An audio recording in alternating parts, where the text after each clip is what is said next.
Oh shit. What's gonna happen? Wait a second.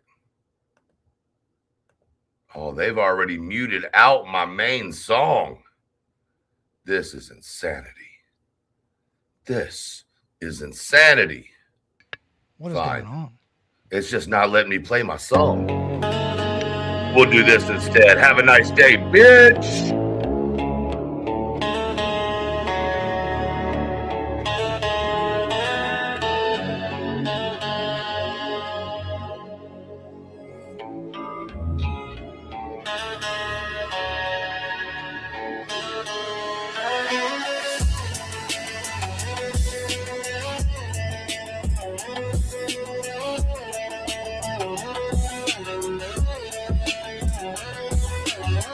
Have a nice day, bitch. How about the plan? Showing up to your peace talk with a chainsaw in both hands. You brought closure. I brought an exit wound. You wanted resolution. I brought a curse on some. Fuck your soft tone. Fuck your fragile vibe. I don't need your goodwill. I need your alibi. I left the house wearing that grin that said. Before sunset.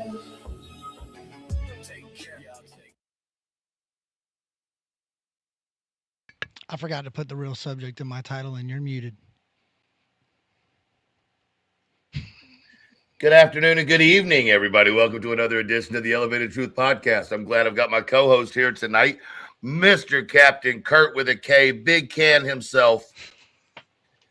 Oh my Lord. That's wild, bro. That's wild. That was a crazy, crazy event. Coke Can Kurt is a crazy name.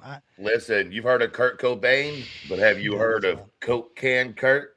That's wild. That's wild. I've heard a lot of names, bro, especially over uh this whole YouTube career. I've heard a lot of names, but that was a first right there.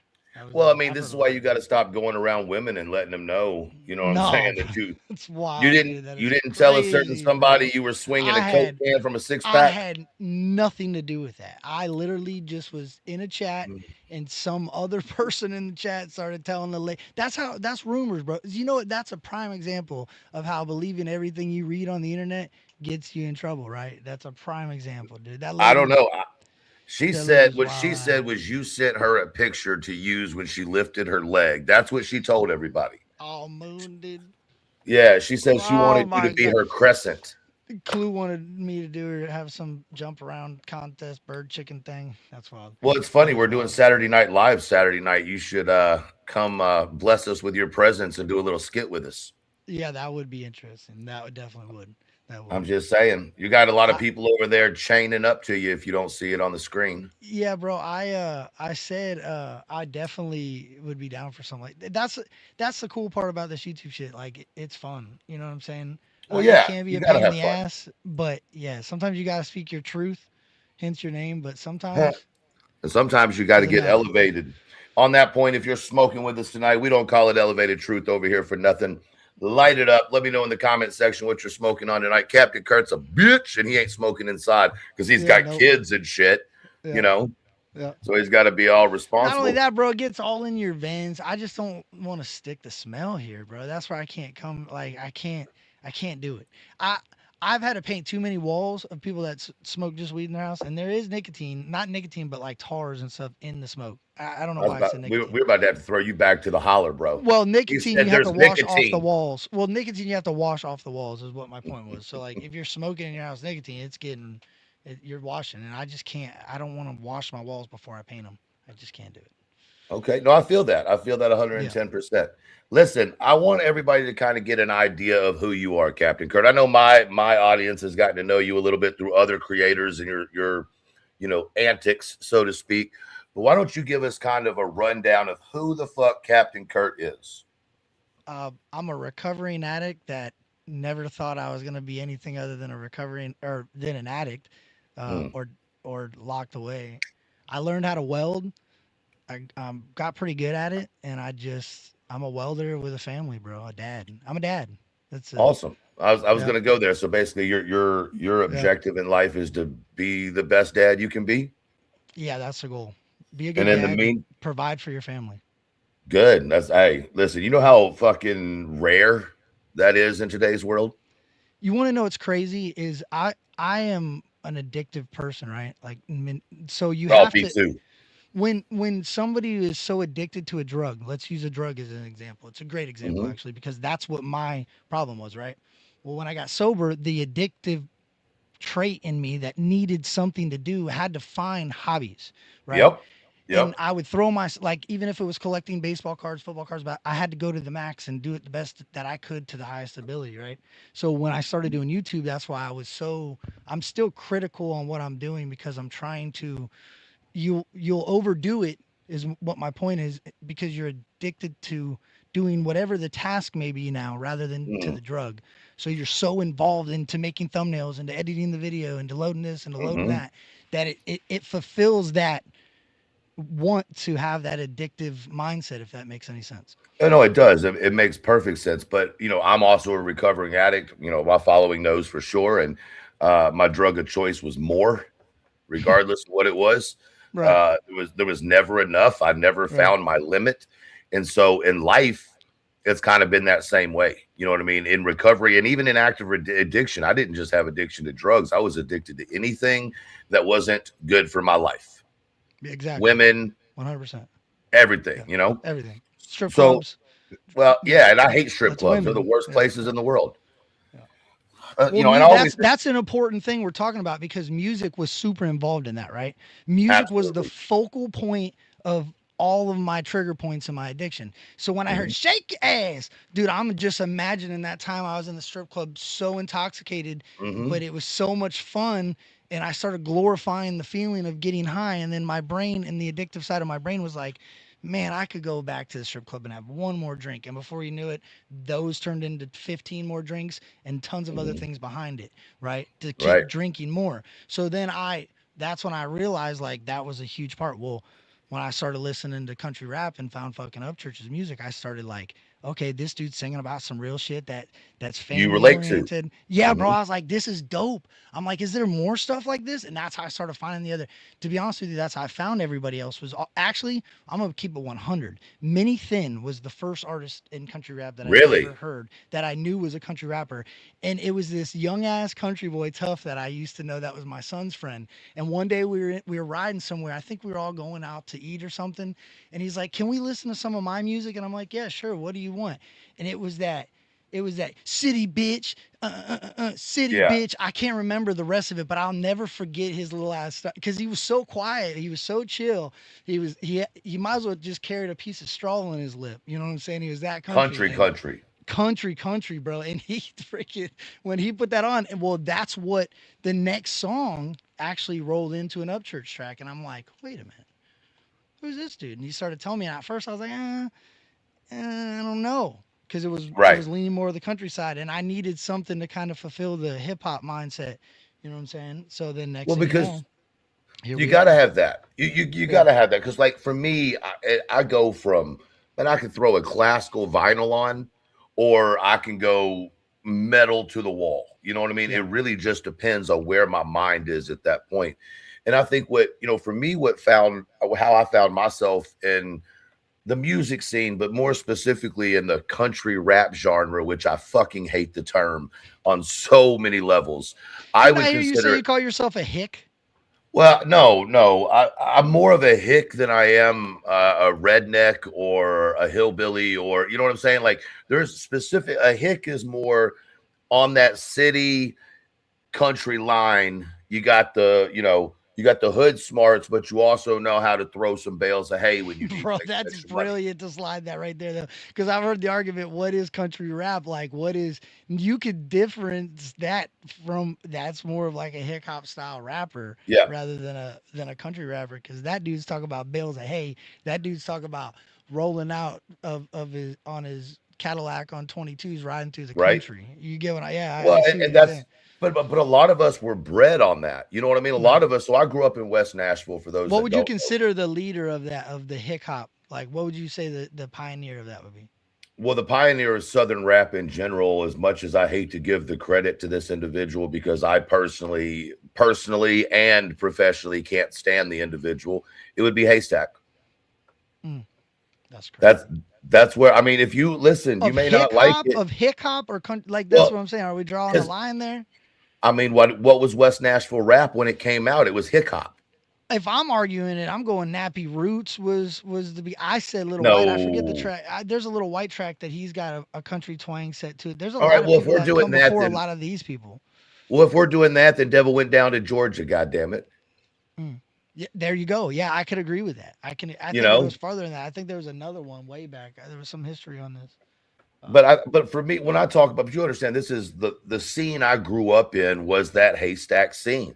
You know, the original CWB, the band, the group, whatever you want to call it. You know, then you go to the street movement of what CWB was, and you go into the Lex time period, and you go into all of these people that came up together. Ultimately, it seems like Ryan wasn't a part of that scene, right? And that's what a mm, lot of people don't understand. I think that's why Ryan never really fit in with those guys as a whole, was because Ryan just wasn't about that life. Ryan was about the life he was about, but he wasn't about that life. You know what I'm saying? yeah. And growing up with the people that I grew up with, all it was dope. I mean, Mm. that literally was it. But it was such a community of taking care of each other, and no ratting, no flipping. Your neighborhood was your family, and it's not that way anymore. Ryan, I think, more grew up in that country, poor, had to work. The family was struggling, and then he was able to do what he did to get a name for himself. But at the end of the day, that's where it's going to get us to where we are today. We could talk about all of that, and Yeah, I'm yeah, sure. yeah, yeah, bro. That was the same way I was going. I'm going to say, well, with that being said, Yeah, with what do that you being think said, about where we're at today? yeah, that's kind of well, when we talked earlier, we have talked back and forth about doing a show about this Ain't subject. that fucked up though, bro? That you can have that much good lead into something so fucking shitty, dude. It's And shitty, that's not man. even the I'll be good real, lead. it's shitty. That's not even the good lead. I do I want to agree. make it very clear before we start, and we discussed this before the show, that this is in no way a bash session against Ryan or anybody else who might be mentioned in tonight's live. This is going to be personal opinion from personal experience, and also, kind of, you know, Hey, what something. did you never did your job though, Truth? You were supposed to text me the name of the person that you maybe I know. Let me go One see of them's in something. there. Whoever's telling you that they're my mod, they probably Yeah, are. I think that's but I didn't know they were even saying that cuz I definitely was wondering where you were going to lead in, so I was kind of like watching and trying to listen to the direction we're going, so I haven't been paying Yeah. attention. Sorry, chat.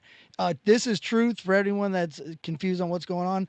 I'm streaming from his podcast. He invited me to come over here and do a show with him, and the topic that we had was something that uh, I maybe not might have wanted to talk about up to yesterday. Then we'll start. We'll talk There's about it. we'll talk about it. And bro, it's sad. It's sad that that's the state that we're at, dude. And I don't know, truth. I don't. What do you know about it so far? Well, I mean, here we'll talk about what's alleged. All right, we'll talk about what's alleged. It's alleged that yesterday, um, Ryan left to go do some running of some errands by himself, unassisted, and definitely not near any spray paint or anything. Um, And so he returned home at, well, one thing said he was calling and trying to figure out what his daughter wanted for lunch.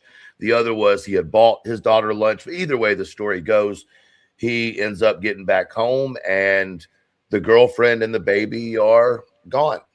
And so his immediate thought, of course, is aliens abducted them or they were kidnapped. So that's where we're at now. And we'll talk about that before we go on to the next spot. And I have to ask you, Captain Kurt, you're a father yourself, you know. Let's say, hypothetically, you come home from a hard day's work, the old lady's car's in the driveway, you go into the house and you realize the old lady and the kids are gone. The first thing you're going to do is jump online, correct? No, I'm looking on Life No? 360, and I'm gonna Oh. go. Where are they at? Like, are they safe? Did something happen? That's the first thing I'm going to do. That's the first thing So any dad or loved ones should do if their loved one is not where they thought they would be. So what you're saying is that the first thing that you did would not be get on social media and tell everybody your kid's been kidnapped. No, that'd be the last thing. Okay. The only time I'm getting on the internet to tell them that my kid's been kidnapped is when I've confirmed that the kid's been kidnapped with law enforcement that have searched here and there and everywhere they could possibly search, and they've said, "Sure, sir, you might want to get on your social medias and start asking people to start looking because we have no idea." Then is when I'm coming on to the internet to tell you Or my mom's problem. maybe call your mom, her mom, Yeah, grandmother. Start calling around. Maybe somebody picked them up and took them to the Piggly Wiggly, and they just needed to grab a little extra groceries or something, right? correct. So if your first move, or within the first one or two moves, was to jump online and immediately say your kid was kidnapped, Hmm. do you think there would be a reason that you would do that as opposed to, you know, something else?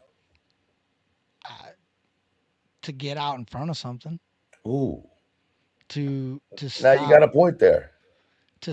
speculation due to Uh, paranoia. Well, it's funny you say paranoia because it seems like to a And lot of that's as people, honest as a motherfucker because I can't even believe that I fully said it in that extent because that's wild to think about. it is wild because let me just say this: you've supported the hell out of a lot of artists in the Yeah. country rap genre.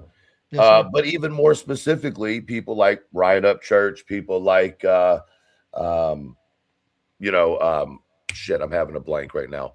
Adam Calhoun, Yes. people, you've supported people within the industry. Well, I did. And then I also decided that I was going to take the word of somebody and go in a direction that I shouldn't have gone. Okay. Morally, okay, so I'll put it to you like this. So, and I had the conflict with quite a few artists, and I owe a few of them an apology. Well, one in particular, and that's Adam Calhoun. And the reason being is because the information that I got was only information from one, somebody that was hating on the individual due to quite a few reasons, I believe. And two, is it was to drive attention to a struggling lane of music, right? So if Okay. two people are going at one another, it's going to push numbers, which we all know that people use that tactic in the country rap, in the hip hop, in every lane of content creation, right? Hmm. So I said a lot of things that I didn't know were true, and I pushed them as factual, right? About Mm. Adam. I've never heard a diss track, right? But I was told on the back streets by a few people and by one in particular person that it existed and to fucking talk shit about it, bro. And it's sad because I said, I argued with people till I was blue in the face over that. To turn around and to see what I seen yesterday told me Hmm. everything I needed to know, bro. Like listen, let me be honest with you. If I tell you 30 people, right, are all good people. This person's a good person. I can trust them with everything. This person's a good person. I use Ryan as an example. Velus is a good person, right? Deerdorf is a Ah, good person, right? Billy Wayne is you start telling everybody that these people are good people. And when you're listening to the music, you start to relate to the artist, right? You start to mm, respect the artist based off of what they're telling you, right? correct. So that's why you enjoy what they're making, right? Now you expect me to believe that all these fucking people are bad now? Well, I mean, that's been the motive, I that's in my never opinion. sat that's never sat well with me over the last year, though. Truth, like that. Why is that the motive? Well, it shouldn't be. It shouldn't set well with you because it wouldn't set well with you in any other friend circle. No. That's the thing. Like one thing that you know this, and I think a lot of people know this is sometimes people expect something out of a celebrity that they wouldn't even expect out of their own quote unquote people, right? Their own family, their own friends. But it's a different story when someone lets you think you can trust them, Mhm. but in actuality, they're two or three steps ahead to fuck you over. And I think that with Ryan, that's kind of how that camp moved in You want to know how general. it's broke? You want to know how it was broken though? Go ahead. A newborn, almost 2-year old child can't do that, right? Me and you could do Mm, that. mm. When you were a baby, bro, and I watched the bond of a father fucking snap to a live stream, my camera even can't under to go and click that button in that moment, that was like, damn, bro. Like, fuck, I've shut Lost in my the mouth. sauce. I've shut my mouth. I've shut my mouth. I've shut my mouth. I've shut my mouth. I've shut my mouth. But that fucking sign behind me, the one over there, the pictures of my kids in my, like, what type of mindset do I have to stay? That's gonna fuck with me mentally. One, that I didn't say anything. That's where Mm. that's why today I was like, I don't know. I'm like, you know what, bro? Fuck it, man. Like now at this point, it's like I can't let people know that I stand next to that dude. I support the old shit. I support, and I Mhm. get why people. And I maybe I do owe apologies in certain areas of the internet for that. I'll think about that shit because, and I think about this shit a lot, bro. We don't know what somebody else is gonna do, right? And I see a lot of people hold a lot of word, like, man, what you say is fucking gold, and you Yeah. can't take that shit to the bank, bro. And you learn that as you get older. And that's why I say I owe Adam Calhoun an apology. I've tried to get that, and I guess that's with time, bro. And fuck, I don't want anybody to accept my apology. I just want people to know that I did fuck up, and I'm taking accountability for that. I should have never listened to it to the belief that I believed. Like I believed it to where it was like, take that Well, shit to the bank, truth. You know well, what I some mean? people do that, man. They find somebody, and in this case, Ryan, and they almost put them on a fuck. I hate to say it, a Jesus pedestal. You know, and you Well, don't do it. that's fucked up to say, but not in a reality. It's true. Like that's where people call it a cult, and I don't agree with that, but I can see why people can perceive it as that. But I think it's Mhm. because of the connection of the music, right? And see, that's another funny thing you Mm, say. You said you have come from the same areas as Jelly Roll, right? mm, So that relation in that area mm. is you understand what it took to go from point A to point B, right? Absolutely. Oh yeah, Because you've seen that shit with your own eyes, right? yeah. Well, once you start seeing, Shaka Hustler Man said it really well today. On, I don't know if you know who that is. He's a new and I do. upcoming dude. He was doing a story today, and he was talking about like the old music compared to the new music, and it seems like a completely different person. And times I've thought, like, is it a completely different person? Uh, in general, not Ryan, just. Yeah, yeah, yeah. Oh, yeah. The music, like he said, the stoner days and the freaking band play days were way listen. different than now. And Well, I, well, let I me say respect this. Kalani's mixing, but I definitely think the lyrics and the substance and I don't know I mean, I think I do know what's Substance. affecting it. Yeah, yeah, yeah. Well, I want to say this because I think that in the midst of giving all of these quote negative opinions of Ryan, I want to throw in some positive as well because Yes, sir. I mean I'm one of these people who have spent time with him, have been on his team. I understand it very well, and I don't mean social media team. You know what I'm talking about. We're not really going to go into that, but at the end of the day, this is kind of where I am. When I met Ryan pre any type of celebrity, right? But post that, I met him at a time that he was at the pinnacle of his career, you know, touring, selling out every show, doing Thursday to Sunday or Thursday to Monday. And, there was a lot going on. He was excelling. And even then, I mean, I can tell you that his problem wasn't him, it was people within his camp. And we've talked about this off the record. And Yep. it's just taken this many years for those people to really shed their skin and show that they're fucking snakes. But this is not a surprise to Ryan. This is not the things that were occurring in the background.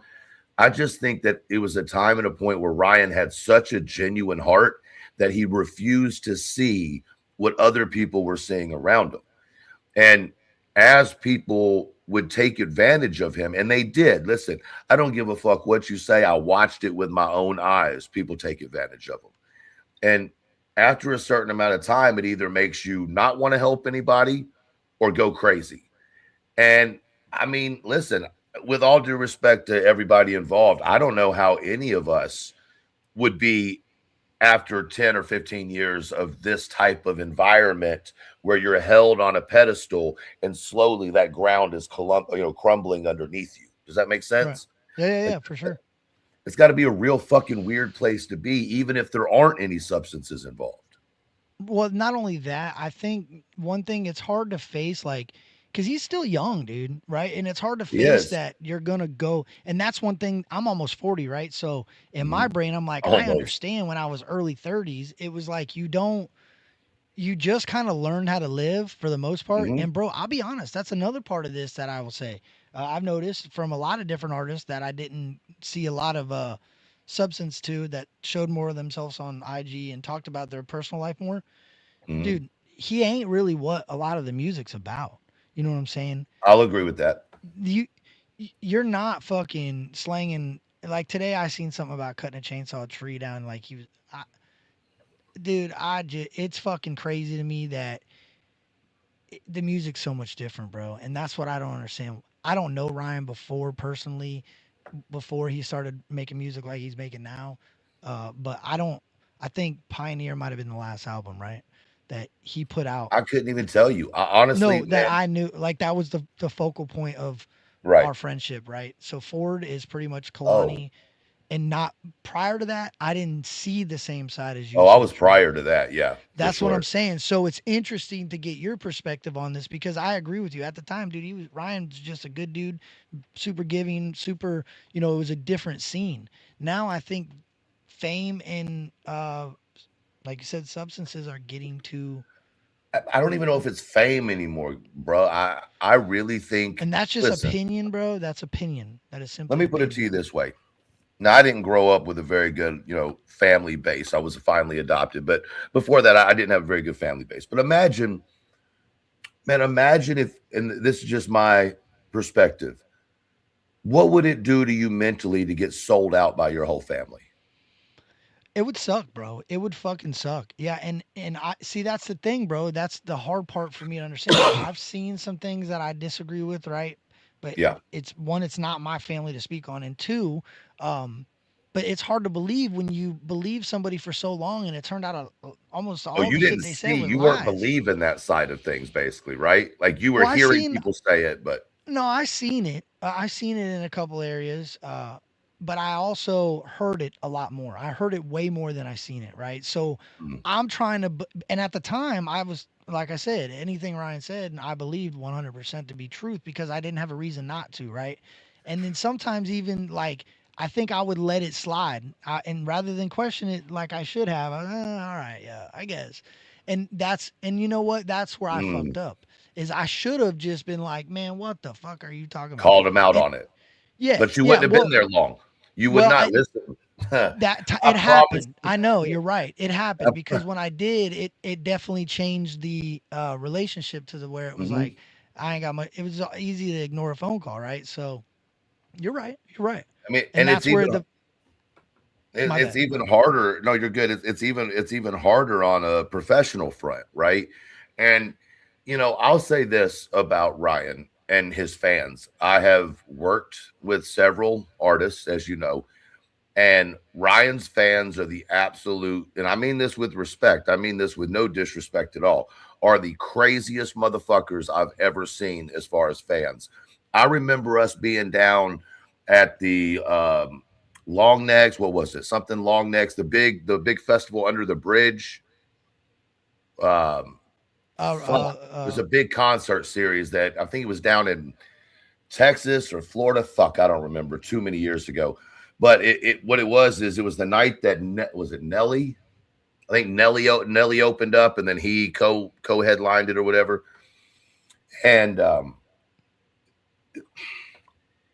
there were literally full-grown men climbing the fences with their kids dragging them over. And it wasn't oh like the God, kids, it wasn't like the kids were trying to get to him. No, it was the full-ass grown man that wanted to go meet him. It was wild. I watched a grown man push kids out of the way to get a boot signed, and when I looked down, because we're all like standing right, I mean, and I Right. looked down, and the dude's got his other boot signed. Like he already got his boot signed like a couple shows ago or something, and now he's getting Yeah. it fucking right. Like, bro, you push little kids out of the way to get an autograph that you already got, and that's the naive shit that I'm talking about. Like, rather than seeing that and that's my fear for what happened yesterday. Like 100%, that is what rather than me Yep. think about all the negativity shit that's going, the first thing I thought is, damn, bro, that innocent child and that fucking woman, dude. Like, you can't do that, bro. And that, like, I bit my tongue and I bit my tongue and bit my tongue and bit my tongue and bit my tongue. That, if anything else that has happened this whole fucking time I've ever been around this shit, that Yeah. bothered me the most.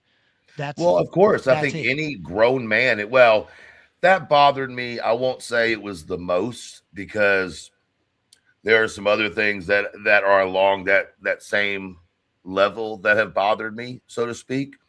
But I think what bothered me was that he chose to make it so public without having any regard for that being seen later by his own child. Right, You know what I right, mean? yeah. And then we're going to kind of gateway into this a little bit was, you know, he goes on and he talks about how he's fearful of something has happened, whatever. And then he goes and files a restraining order against his baby mama. That's what I'm saying. That's my. How can okay? You get on the internet to aggress. You just said about the men that were fucking pushing kids out of the way, carrying kids over their shoulder, whatever. Now those same fans that are left, right, are gonna attack your fucking baby mama and your child, and she can't That's the fucking problem. call you about it and say, bro, can you help me because you got fucking crazy Fucking ass fans that are RO. coming after me, and you now what do? That's where I had to say, bro, fuck that, dude. Yeah. And I No, didn't you're I right. didn't want to, bro. I didn't want to. I don't even like doing this because I think drama views and attention over fucking real life personal problems sucks. But it's like, where do you draw the line at? You know what I'm saying? Where do I say, fuck, dude, I mean, truth, if you did that shit and I know you, I would definitely probably have to hit the live button and call Clue and be like, hey, let's talk about what the Oh, fuck you'd Truth have to just have a did. conversation. We would have to have Yeah. a Or conversation. if we couldn't have it, if you had me Yeah. blocked or you wouldn't answer me or whatever it may be, and I didn't have that opportunity, yeah, I'm hitting the live button. Like I don't mean like friendly. I mean if we don't be friends anymore and down the road you do some fuck shit, I might have to make a return to talking shit about. You know what I'm saying? Like that's all I'm No, saying. yeah. I'm not meaning, hey, when I'm your friend and you do something wrong, that's the last thing. That's I don't want to do that. That's fucking Right. lame. Yeah. Well, and here's the thing. I think what is more the concern from my perspective and talking to you, and this wasn't just a today conversation. This is conversations that we've kind of, we've discussed back and forth, especially in comments. But you know, here's where I'm concerned. I have no doubt that Ryan loves his child, right? Like I have zero doubt that he does because that's just who Ryan is. Right. But I'm worried, like I said, about the recourse of people who don't understand that their actions or they're standing up for somebody in a time that it's really none of their fucking business is going to put the mother of said child under so much stress that how can she function as the best mother that she can to her child? Well, being honest with you, I don't know if it's been the best in my personal opinion, just my opinion. I think this is the best thing that probably could have happened in this situation based off of the the public displays of Instagram stories, bro. Like I don't I don't know, man. I don't know how well you follow the whole thing and you pay attention to that. But dude, like, bro, I've met T2. I'm wearing T2's hat. I've met Right. fucking, me and JJ Lawhorn don't get along for the most. I mean, we didn't have no like. You could just, I don't know, bro. It's hard to tell because when you meet somebody and they're out doing their job as a celebrity, if you will, right? Mm-hmm. It's a different greeting, right? I don't care who you say you are. If you say you're the realest person in the world, and I know there is some real people in the world that, but you're gonna not every time you meet a new person, you're gonna be wholesome and like, hey, let's hang out for. You got to draw a line, right? So like, I don't know if these people just kind of were standoffish at sometimes because of the fuckery, maybe, or even the attention, right? I don't know, but a lot of them were good dudes, bro. So to see Ryan get on his Instagram and be like, all these dudes are fucking horrible people that steal, lie, and traffic children. It's like, wait a minute, dude. What are we doing right now? Like Well, and that's where it changes. I don't know. well, and I think from my perspective, I more care about like there's got to be something that he can do to better his situation because ultimately, like I said, Ryan's a fucking good dude at heart, right? Yeah. But Yeah. it seems like he's just over the years lost his connection with the normal everyday person. But that's what made Ryan so appealing to so many people was that he was the everyday person, right? Truth, would you have allowed yourself inside your house at the height of your addiction? No, Like if we went hell back and no. we took Addicted Truth and put Truth in the house right now, would you be like, yeah, come live with me, bro? Nope, not a chance. Nope. Did you well, and that's why, because you were a piece of shit. Yeah, but I mean, I did listen. I had I was on social media during some of that time, and thank God, that's, it is what it is. But at the end of the day, what I'll say is, you're right. When you see somebody that you can write some things off as, okay, it's a character, or it's a little bit of online drama to push a record, or come on, the things and the extents that artists and independent artists go through to push an album would shock the fuck out of the general, fan, right? Yeah. So Yeah. Ryan has the drive, he has the humor, he has the ability to write songs, he has the ability to bring a team together. But everybody he seems to have ever brought in that was worth this shit, especially inside of the Nashville scene, got fucked over.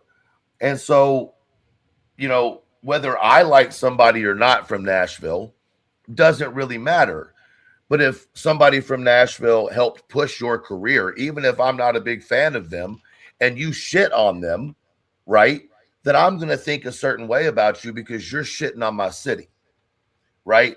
And that's how I've taken some of these attacks over the years, where I just sit back and look, and I'm like, and like I said, I'm not going to name any names, but those people from Nashville will know the people in Nashville that really pushed Ryan, especially in that middle part of his career. But do you think that the attention to try to like create some sort of attention grab is what I think he's addicted to trying to create turmoil also to drive his music. Like I think there's He, obviously other things going on, but I think when you constantly use you run out of things to talk about. Like, bro, to be honest with you, I was kind of happy that he dissed Tom McDonald. And the reason I'll say that is because in the beginning, I was under the impression from Ryan that it was just he's like, bro, this is gonna be the funnest rap battle in my career. I thought we were just gonna rap battle. You know what I'm right. saying? And I don't know where it changed. I don't know what happened, but it turned into an aggressive type of situation. And then it was, hey, I'm gonna talk about everybody that stands around you until you talk, Tom. And Adam Calhoun was making albums with him, and then I freaking followed that wormhole. I found, and this is, I will say this. I want to speak on this because this is super important in this story, and I'm not trying to justify anything, but I want to make this known because this is something that's always bothered me, and I've Mhm. talked about this one other time. I talked all this shit about Adam Calhoun. I went and stumbled down this path of did he sign Broadnax and shelf him and all this fucking nonsense on the back end, which was none of my business, if I'm being completely honest. But I did stumble down it. And I talked a bunch of shit about Adam, and I said a bunch of shit that, to my understanding now, is completely false. And when I did it, I ran into John Broadnax in a freaking back green room in Nashville before Ryan's first show of his, whatever the show, the Upchurch show tour. When that Mhm. happened, I got cornered in that room and I got asked everything I knew about Adam Calhoun. And I told for that dude everything I knew. And I'm not trying to rip a scab back open. But the next thing I was told is, you're absolutely correct, Bobby. I've never seen anybody shake him up like that. Keep on him. So I, thinking this is kind of like the WWE, like let's keep talking shit and rile up the fucking shake the cages. I think I dug a little bit too deep in that and I started talking too much shit, which I know I did. I'm wrong for that. And that's what triggered a big chain reaction with me and Adam going at one another. It was stupid, bro. It was stupid. But I don't. The disconnect from all this bullshit is I don't know why that even started, other than we're dissing Tom McDonald to try to have a good rap battle. You know what I'm saying? Or Yeah. then there was a diss track. Like what? That's the part of this shit that's so confusing because so much has happened. Truth. So much has gone on, and yesterday just was like the icing on the fucking cake, dude. Like I don't that this shit's so sad to me, dog. To be real with you, because I Well, truly that's believe the Upchurch of your time was a good, solid fucking he was. individual. He was. And I've been very, very cautious about ever speaking negative on Ryan, because I truly believe the dude is a solid-hearted motherfucker that's been dirty. But on the same note, Ryan is not without fail, and Ryan is not without fault, and Ryan is not without responsibility for his own actions. And I think Exactly. that if you want people to understand that people have done you dirty, right? then you also have to admit when you've done wrong. And that lack of balance seems to be what rubs some people the wrong way. Because he's an intelligent motherfucker. But intelligence can sometimes be your biggest enemy as well. I'll put it in layman's terms, like for people that aren't in the music industry, right? Or even a content creator, right? Today at work, somebody messed up on a blueprint like 3 days ago, and we had to build something, and it took a little extra long because we had to fix things and screw things Right. up. I'm not supposed to have to work tomorrow, but now I have to go in for like 3 hours just because I have to finish a couple things in order to get it to a deadline, right? Hmm. Nobody took accountability for it, right? You're gonna get fucking irritated about the situation, but if it's your job, you can't get on the internet and say that the motherfucker is doing this, that, and the third, and it's all like, dude. When I heard Ryan at one point said that Adam Calhoun went to fucking Mexico on his way to another show in order to go do some fucking not good things with fucking children. Like, are you kidding me, dude? Like, it got to that point, and Hard Target was a part of it, and all these people were a part of it. And it's like, dude, what the fuck are we doing, bro? Like, this is your job, right? At the end of the day, it's Hmm. your job, truth. So, like, we know some fucking wild people on the internet that claim YouTube is their job, that fucking snore all day long on their live streams and say, "Oh, 1 second." You know what I mean? Right. Like, so Hmm. why can I hold that person to this standard? But because this person makes music and I think it's That. influential when somebody is influential, right? Hmm. Well, and I think you make a good point. There's levels to responsibility that can be taken or accepted based on where you are in society, in people's views, not in reality, but in people's views. Right. I think it's interesting that we're able to have this conversation because, like we said before, you've gotten the later end of Ryan, and I was around and knew Ryan more towards the middle. And I don't have those same stories that everybody else has. Although, what I do have is some of the same people that were causing issues back then inside the camp are ultimately who came out to, it appears to be, problems now, right? And so that's not surprising to me at all. What I do hope is that maybe this situation with his family, and it's really, here's the other thing, it's a really kind of fucking thin line when you start talking about a man and his children too, right? Like Mm. when you start making any type of attack on a man and his fathering, you have to expect that there's going to be some type of not taking it so well, right? Yeah. Yeah. Difference of So, opinion. Yeah. right. Backlash. Yeah. Well, that, but also that's just one of those subjects, man, that is just sensitive. You know what I mean? And so a lot of people don't want to talk about it. But if you bring it to the internet and you bring it to your social media and you say, hey, my child might have been kidnapped, you're getting an emotional response from people that, in my opinion, is almost an assault on their emotions for no reason. And Bro, that's fucked up. it ain't no different than causing controversy to promote your album. That's in his mind. That's what I'm saying. Like, in our minds, as good as, I hate to say it like this, but good fathers, good men, we're looking at it as, bro, that's your fucking family, and you hit go live. In his mind, he's trying to get in front of that fucking curve in order to make sure that he's got more people standing with him than are worried about what really happened. And I started to pick up on that, and I was a little naive in accepting it. But this shit right here, dude, I can no longer just be like, yeah, it's all good. You make good music because it's not really that good anymore. You know what I'm saying? Like, you hear all the auto tune shit Ooh. in it now. It's not. Listen, I don't even want to. You're gonna don't. Let's. Here's the thing. I and if Kalani's a good Ryan's, producer, but take the fucking auto tune away. That ain't working, dude. It ain't working.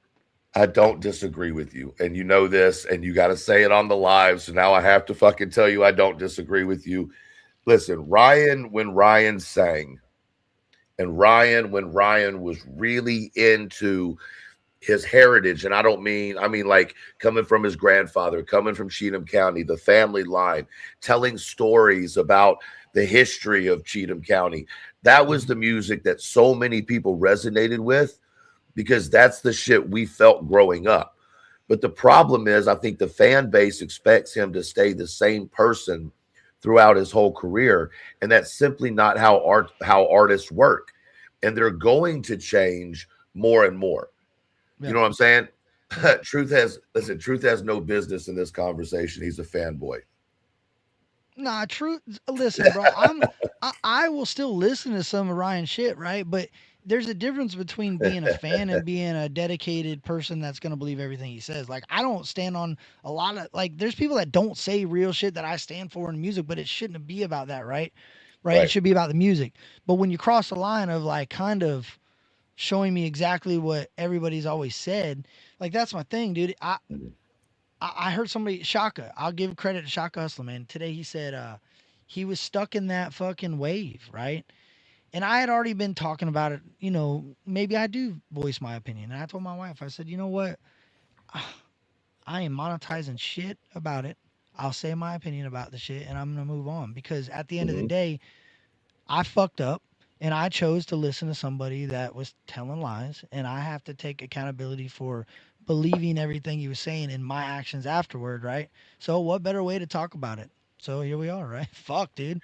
Well, That's yeah, it, straight. this isn't my typical content by any means. So you're I not a definitely, fan, you're just giving input on the other side of a situation is what you're a I'll fan be a of fan. That's music. cool. I'm Yeah, definitely well, a fan of music. I don't think Truth's a fan of fucking saying your kids were kidnapped and then calling the fucking cops, No, going having them tell you that it's not kidnapping, then proceeding to go to the courthouse to fire a restraining order on the mother of your child that you then right. blasted on the internet in order for all your fucking crazy ass fans to go message her and go after her. And you can't get called by her to say, hey, tell these motherfuckers to stop because then you could put her ass in jail. So that's why we're here, if we're being Yeah. honest. No, yeah, that's I mean, I I think you hate put to it. say it like that, but fuck, dude, I hate when people are coming at you. This ain't Truth, just Truth running a channel talking about what's No, I being told talked you we about. would talk about it. I don't care. People can have their opinion. Don't give a flying fuck. Most Yeah. of them have no idea who I am, and that's cool too. I'm not here for that. I run my channel the way I want to, and I'll continue to do that. If y'all'd like to come hang out, you're more than welcome to. But I'm not here to like grab people's fucking followers. I do pretty good on my own.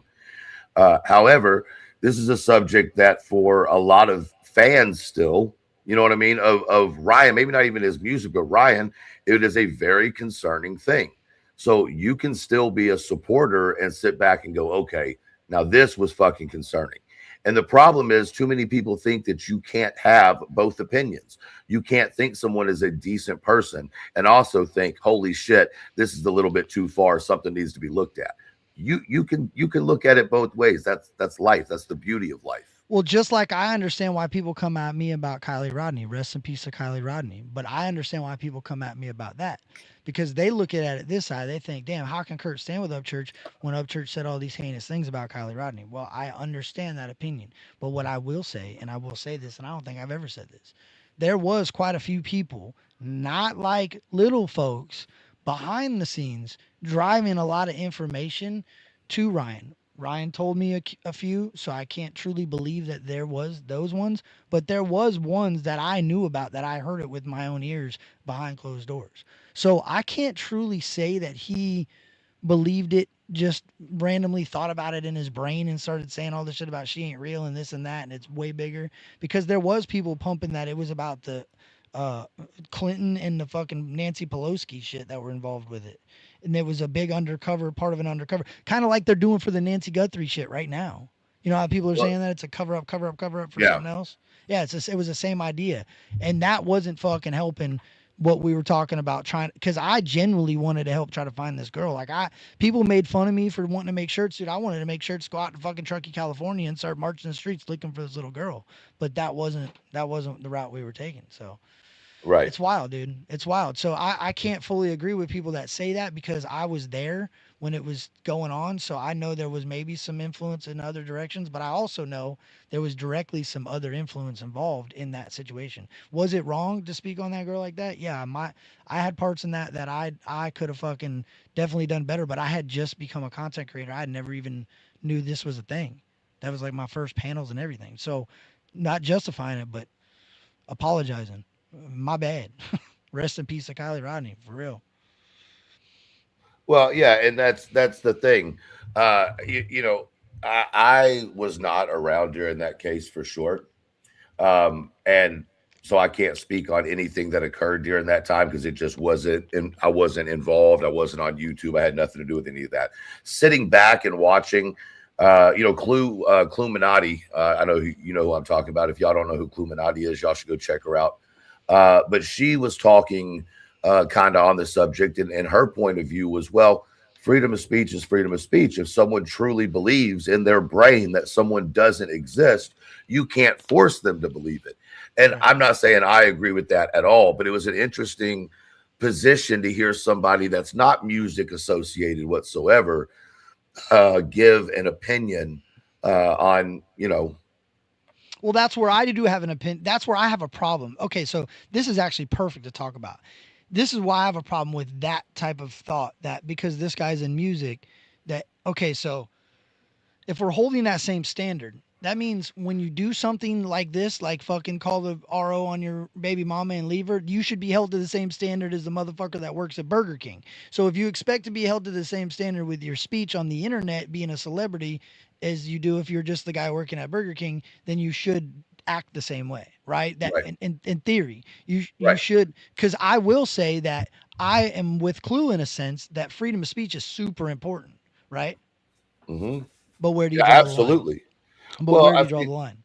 the line is when I think exactly what we have is the line, which is if you are, inciting harm on somebody, that is a line of freedom of speech that I think has to be Yeah, addressed. But if someone's thought isn't doing that, isn't doing anything other than expressing their thought, and I don't really want to use can't even say yeah, the name. yeah. You're Kylie good. Rodney's case because I think it's way too personal. I'm going to speak in general right now. You know, I think that if we start stepping on freedom of speech, regardless of what it is, then we get on real shaky ground. That's it. I agree. I You agree. know what I mean? So, freedom of speech is not free, but at the same time, it is. But you're not free from the consequences of what those words might bring. And I think that in lies the ability for someone to come at you or after you legally for what you say. It's not that you can't say it, but it opens you up to litigation if you do, You have to apply compassion and a little bit of empathy, right? So that's where for sure. I think when you remove the topic, then of course you should be able to say whatever the fuck you want to say. But when the Hmm. topic is something that you hold near to you or you have a moral or a certain type of opinion on it and it's talked about in a negative way, you're going to feel some type of way about it. Like that. So I think that's the difference when you remove Personal connection. the personal connection from the topic, then you no longer have any type of one side. Like, okay, so you remove two people fighting one another, diss track Upchurch versus Ryan. You remove the names. I don't give a fuck what you guys talk about. Like I've heard plenty of rappers rap that I have no fucking clue who they are. Talk all the Right. shit you want, but as soon as they say something personal about one another that you Now you hold feel a one to a certain higher, way. you right, and Yeah. that's the personal connection that all artists in music search for because then you'll listen to whatever they put out regardless if it's dog shit or not. You get what I'm saying? Well, and I think the general consensus of anybody at this point, and correct me if I'm wrong in the chat, but with all due respect, shut the fuck up and sing. Right. Yeah. For sure. Well, to an extent, like I see both sides of that. Like, shut up and sing. But if you're talking shit, expect other people to talk shit. Like when I seen all them dudes start dissing him, I'm like, well, he did question the whole lane. Come at me, motherfucker. Yeah. And see, I'm a fan of the whole lane. You know what I'm saying? Like I know Hard Target can rap his ass off. I know Simple Man can. And these people are gonna say they can't because they don't appreciate their music whatsoever. They don't have a personal connection to their music, right? So they don't have any appreciation for it. But when you look at it, all those dudes are out rapping church, but it's just the personal connection that a lot of the country rap lane has created towards him. You know what I'm saying? Do you think they would out rap him if he was able to concentrate on the music and not all of the rest of the circus? Now, if he would have stayed on it, no, I think he would have got a lot better than he. I think I don't know. I think there is a few that are more lyrically talented, but the substance is different than maybe I would want to listen to all the time. If that makes any sense. Well, yeah. I mean, I think Ryan was good at writing melodies and he's good at writing hooks, obviously. And I think yeah. that is super catchy. So most fans hear the hook and they can never tell you any really part of the verse unless something really hits, like a certain bar really catches your attention. But other than that, they're remembering the man's hooks. You know what I'm saying? And I seen that being at a lot of the shows. I seen That's a lot of fact. the Yeah. fans just singing hooks, and then when he's spitting his verse, they're just like, "Go church!" Like they didn't really know anything he was saying. So, I No, that mean, makes sense. And being at many of those, you're right. It really is a interesting thing to see. There are always a group of people that know every fucking word to every song that's going to come out, yeah, but the either majority of, good or bad. You know what I mean? yeah, No matter what. yeah, and but then there is a large portion of his following that does participate more in the hooks on a live session than would Yeah. be the entire song. So that's an interesting to point out.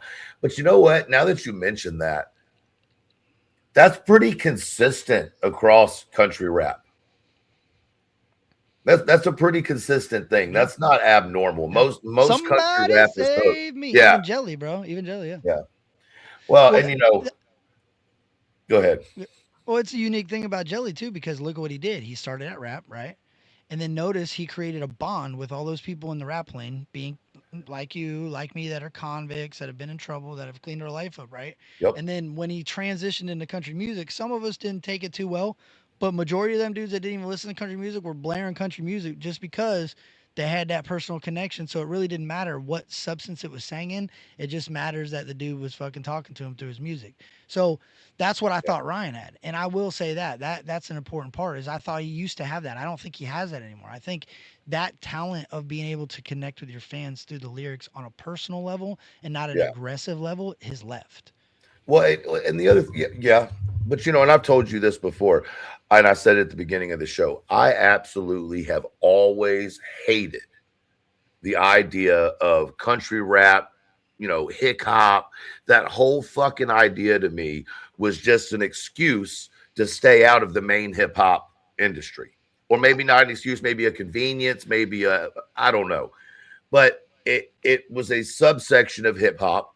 But a lot of the guys that came up in the streets of Nashville, Memphis, Knoxville, for example, they could have made it in the mainstream rap, lane, but a lot of these country rappers would have never made it in the mainstream rapper lane. Does that make sense?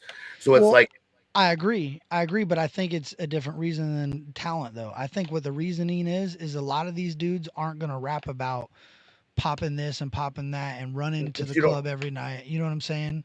But see, that's what we did was separate them. You can rap is not gangster. There was gangster rap for a reason, but that was a subsection of rap. See, the history of rap people are so confused from, right? Every part of rap has a subculture to it, right? Right. Right. Depending on what city you grew up in, whether it was up north, out west, east, south, wherever, but it's still rap. So you're going to have your mainstream people you hear on the radio, but then you're going to have your region rapper that you always hope's going to make it. Like for us, and for me personally, it was someone like Struggle Jennings, someone like, Jelly Roll, which he went country. But, when you start talking about Starletto, people like that you think should really be able to do something. And then you see the people that did come from Tennessee, like, let me stab you with the spoon type shit. Um, Well, you know what drives me crazy about that Jelly situation, bro, is I just wish he would do some Christian rap, dude. Because I'm telling you what, you know how many people would start listening to the word of God a little bit that probably don't listen like maybe they might want to, and just because that dude is talented when he raps, right? And I feel like he did rob a lot of the early fans from because you played some old school Jelly, and I'm like, damn, bro, I remember that yeah. rap Jelly, and not really. I'm not throwing shade at him for it. I'm just saying like if I could change one thing about that whole switching the country, I would add some fucking. And I hate to cuss. I'm actually gonna wait, but add some Christian rap to it. That'd be dope. Well, and I don't think that's beyond possibility. Um, you know, it Why that not, dude? I mean, people are gonna throw that drives me crazy, dude. Did you see all that nonsense that went on about him yeah. recently? I get what you're saying. Actually, I want to talk to you about that because I agree with you about that situation to an extent. When you Mhm. said the dumb hillbilly, reiterate it so they can understand what we're talking about. My bad. Oh, this is gonna rub some people the wrong way. It's So, okay. uh, okay, some people know country singer Jelly, some people know rapper Jelly, some people know street Jelly. You know what I mean? And there are different jellies to, jelly, if that makes sense. Hmm. And then you've got kind of when you get in close and as a friendship versus when there's not a friendship. And there's some people in here who are really going to know what I'm talking about, right? So you're not always, and this goes for most people, you're not always getting the same person, right? But the one thing that we know about Jelly is he went to Washington, right? Hmm. And he spoke in Washington about fentanyl and he took a stand and it was a political stand. I don't care how you look at it. It was a political stand, right? And then when he was asked at the Grammys, when he had an opportunity to stand on his convictions, in my opinion, right? He insulted the people that made him who he is. And I don't think he did it on purpose. I absolutely don't think that he processed or thought it. But when he played the "oh, I'm just a dumb hillbilly, dumb redneck, I'm not educated about," that reinforced a stigma that has, you know, been a stigma to country folk for a long time, that they're just ignorant and uneducated and don't know what's going on around them. And that really pissed me off because that's not what country folk are. They're very educated on what's going on in their world. And that's, it rubbed me fucking raw. Okay, well, hear me out. I see that side of it, and I can agree that it was probably a very poor choice of words. But I think, Right. and this is maybe me giving a little bit too much grace to this situation, but I look at it as he's watched a lot of people grift, as we have. We've seen people grift, Yeah. and we've seen people get called out for grifting often. I mean, there's people, you're not American, you're not this, you're not that. Why are you using politics in order to push your Hmm. music? So I think in that moment, bro, you're getting that type of an award. I think he was trying to avoid pushing an agenda during the time of getting his music to separate the two. And he used a poor choice of words, having to think super quick and probably having a bunch of numbers flashing in front of his face. I I think mean, that saying a hick or a hillbilly has no opinion on this was a very poor choice of words, but I don't think he meant it in that well, sense. it wasn't just the word though. It was the idea that country folk aren't educated and country folk or hillbillies or rednecks, whatever term you want to put to it, can't make logical political decisions because Well, that's I'm just not how we are. educated in any political side of anything. I don't really try to pay attention to that shit because it really doesn't. I mean, it matters. Of course, it matters. But I'm not changing a motherfucking thing, Yeah, regardless but of what my Kurt, opinion is. Right? you're not winning 3 Grammys in one night. Yeah, you're right. Hmm. So I mean, and here's the other thing. But he I talked felt about like God. He talked he about God. okay, and bless him for it, right? Yeah. But here's my thing. That's where at that point, wouldn't it have been a great time to say, I believe we should just all love each other? Something very fucking across the board. If you've got to be in the middle, play the middle, but at least give something that gives hope to both sides. Don't shit on the I agree. people that really do love you and know you all the way back to totem pole. You know what I'm saying? Like it's and that's the difference. But I just it was, and you're right. He probably meant no harm by it. But I talked to you about it after it happened, and I Well, was no, it like, can. man, I'm rubbed raw by that. I like the difference in opinion. I'm glad you stand on that because I can see the side of what you're saying. Like I see where you mean, like, bro, you had a chance to stand up for the hillbillies and to show that they're educated and to show that they understand what's going on. And he probably should have said, I completely understand what's going on. I'm a hillbilly from Antioch, Tennessee, and I'm well aware what's going on. But I would love to keep my music and my political opinions and That what's going on in the world completely separate because I want to talk about Jesus and and the let's Lord. And then maybe I can see where people could be mad at you. But no, I get what you're saying. Nah, because I'm about to go a little bit deeper, and here's some feelings are going to get hurt. So let's just give a Surgeon General warning that some feelings are going to get hurt. Brother, can I explain something to you? Just between you and me, let's pretend that there ain't nobody in here. Yeah. Jelly's not no redneck, dog. Jelly ain't no hillbilly, bro. No, come on. No, come on. That's why. This is what drives me insane, bro. He's neither one of those things. Now, he might be a redneck now with money by choice, right? Like, you can be redneck by choice when you got the money to do it. Let's have this argument. Did he live in the slums? Yeah. Did he have to do some redneck ass shit to heat up some water sometimes, maybe? No, he had to do some hood shit. Let's don't confuse the two. But what's the okay? No, because I'm gonna go and use an Adam Calhoun song just Don't because do it's it, 'cause relevant to this. He has the white isn't, and black though. difference, right? We can't play that No, song because it's it not won't work. color. No, because it's not color. Okay, we'll separate the color from it. But when you identify the hood, what do most people identify as the hood? Well, That's I all come I'm from saying. West Nashville, so it wasn't what y'all identify as hood. In the West, out West, it was white, black, Mexican. Depends on what part of the Korean, world you're in. Filipino. Yeah, know it what I'm depends saying? on yeah, but look at FJ Outlaw. Look at Shaka Hustler Man. I would say they're more like ghetto country, bro. Like, and FJ didn't even grow up in the country. The motherfucker grew up in a trailer. But I've seen trailer parks more country. I've been to But country but ranches let's that talk weren't about, country. let's talk. Hold on, I know that. I know that for a fact. But let me put it this way: you talk about FJ Outlaw. Let's step there then for a second. Okay. FJ Outlaw represents the trailer park. He don't represent rednecks. He don't represent hillbillies. He represents where he came from. Rich Regal, trailer park. Come from the trailer park. That's what he reps. You're right. So how are you going to sit out here and talk, I'm just a redneck from, or I'm just a hillbilly from, when your best friend's Jerry? You know, I love. You gotta listen, be these are my careful people. calling anybody Jerry though, because I don't think. Hey, Truth has no idea what you guys nicknamed Ryan Upchurch.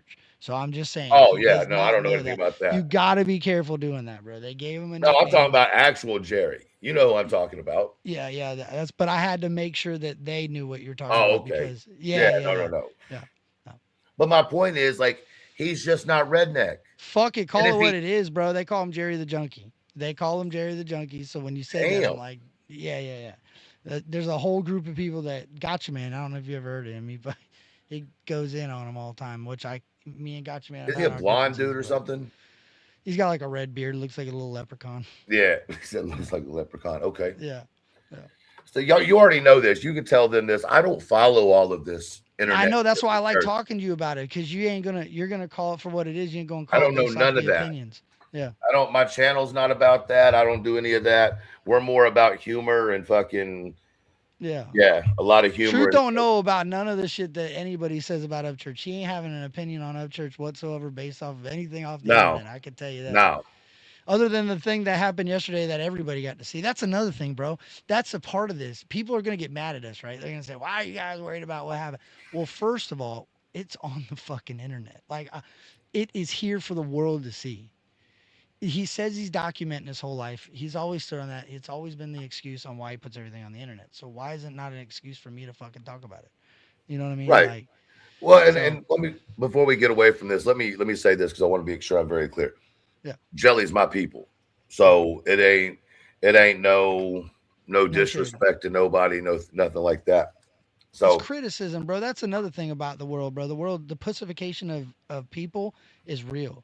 Like, if it's a blatant lie or it's blatant disrespect, I understand. But criticism is good, dude. Criticism is crucial in life, because if you don't have criticism, you're gonna fail. Because you're gonna get an ego, like the individual we're man. speaking about, and you're gonna fucking surround your people. That's all you're gonna have. You're gonna only have people that are gonna say yes. Well, see, here's my thing, right? Like, I just look at it. I don't want to see nobody fail, especially nobody from my city fail. And I'm not in the scene anymore. I don't have any business in the scene anymore. Been there, done that. And I've pissed people off. I've made friends. But at the end of the day, I hold zero resentment towards anybody with my time that I spent in the industry. And it was a learning experience for me. And I got a lot of love for people that probably don't got love for me. But here's what I look at the most is time and time again, I have noticed that people from my city have stepped up and tried to help Ryan many, many, many times. And whether he wanted the help or didn't want the help, I've constantly seen people from my city put their beefs to the side, whatever, whatever, and try to help. And there becomes a point where you kind of have to, even if you don't agree with people who are going at Ryan, you have to be like, well, I kind of understand because what else do you have? You know what I'm saying? What else do you have? But you know, Johnny Cashville says, sad thing is he's saying Jelly is his people, but Jelly won't pick up his phone call. 100%. well, I haven't tried to call Jelly in a long time, Yeah. but I mean, my relationship with people is really not concerned. I'm not in the lifestyle anymore. I'm not in the business anymore. I don't do anything in that scene anymore. Bro, you know what And I'll say? Do you believe in conspiracies? Like, are you a pretty big for sure, conspiracy theorist? I yeah. thought you were, but I didn't want. So, like, this whole Epstein shit, though, you believe in, like, what's coming out? You don't think people just fabricated all these fucking pictures years ago and just put them out now? You think it's real? What's I really happening? listen. I think that anything that you believe is your own responsibility to believe because I think everything's a level of propaganda. It just depends on who's putting the propaganda out. Right. I I can mean, see it's that. literally it's that simple. So even with conspiracy theories, it's you're running that off of propaganda. So I'm not a super religious person. Like, I believe and I know something created me and I have a higher power, but I don't go to church. I think um what is it called? Organized religion is Right. fucking lame. I think the closer you can get with God is the more you believe in your heart, and everything else doesn't matter. Doesn't matter how many times you go to church. Doesn't matter how many times you put in a collection basket. As long as you have a relationship with Jesus Christ or your Creator, and it's in your heart, that's all you need, right? And Right. that's what the Bible teaches you. But it if you let other people perceive what it's saying to you, it changes. So when I seen Jelly do what he did, I gained a lot of respect watching that dude stand up in front of all those elites in there that are a part of a lot of this shit that we just don't know about it yet. And seeing Reba McIntyre smile at him when he starts talking about God, that told me I'll something. give you that. That told I me love something Reba. that dude's trying to use the Lord in order to get a message across, not clout from fucking ice. And that made me kind of see a different side of it. You know what I mean? Like, I this get dude's listen, really I just get trying what to you're be saying. Jesus. Yeah. Well, No, I like didn't like be a that word of Jesus. comparison, but Be a word of Jesus. Like, not be Jesus, but like be a just like carry the word further into people that have never had any faith or hope. Because, bro, you and I both know a part of recovery is finding a connection with a higher power. Whether it's a chair, whether it's a cloud, whether it's mhm, anything that can do something greater than yourself. If you right, can't be a chair and hold my fucking ass long enough, if you could talk to this chair and this chair can make you feel better, and that's a connection to something greater than yourself, and that helps you get sober, fucking do it. That's where I say I but they don't want to put that into like recovery officially, but it's definitely a part of it in my opinion. So mm, I can see where Jelly coming from getting sober and going through the prison system and understanding the courts and what it takes to get sober and the 12 step programs, why right. he leans that direction. Oh, for sure. And listen, I don't hate on any man that finds his guidance, right? And through his success, he may have found some type of guidance. And true enough, I'm not going to speak on another man's religion or what he thinks or anything like that. I think more what you're going with in the conspiracy side of things uh, is interesting. I read an article the other day, and I can't remember where it was, or else I'd tell you to go take a look at it. But it was talking about how jelly was a plant and the new jelly's a plant. And the funny thing about that is you think about how many other artists they say that about. You know what I mean? And you go, well, how can that hold weight if you're convinced that the jelly now is not a plant? It's just, you know what I'm saying? Like it kind of puts a different look on things for you. For sure, bro. 100%. But not only that, like, okay, so this was another thing that made me look at it different. When you've been a fan of Jelly and knew him before he signed a contract and became the Jelly he is today, people saying that it's a clone and that this is all a fucking smoke and mirror show, that they're just putting these people in front of your face and they're not really who they say they are, and they're different people in different bodies now.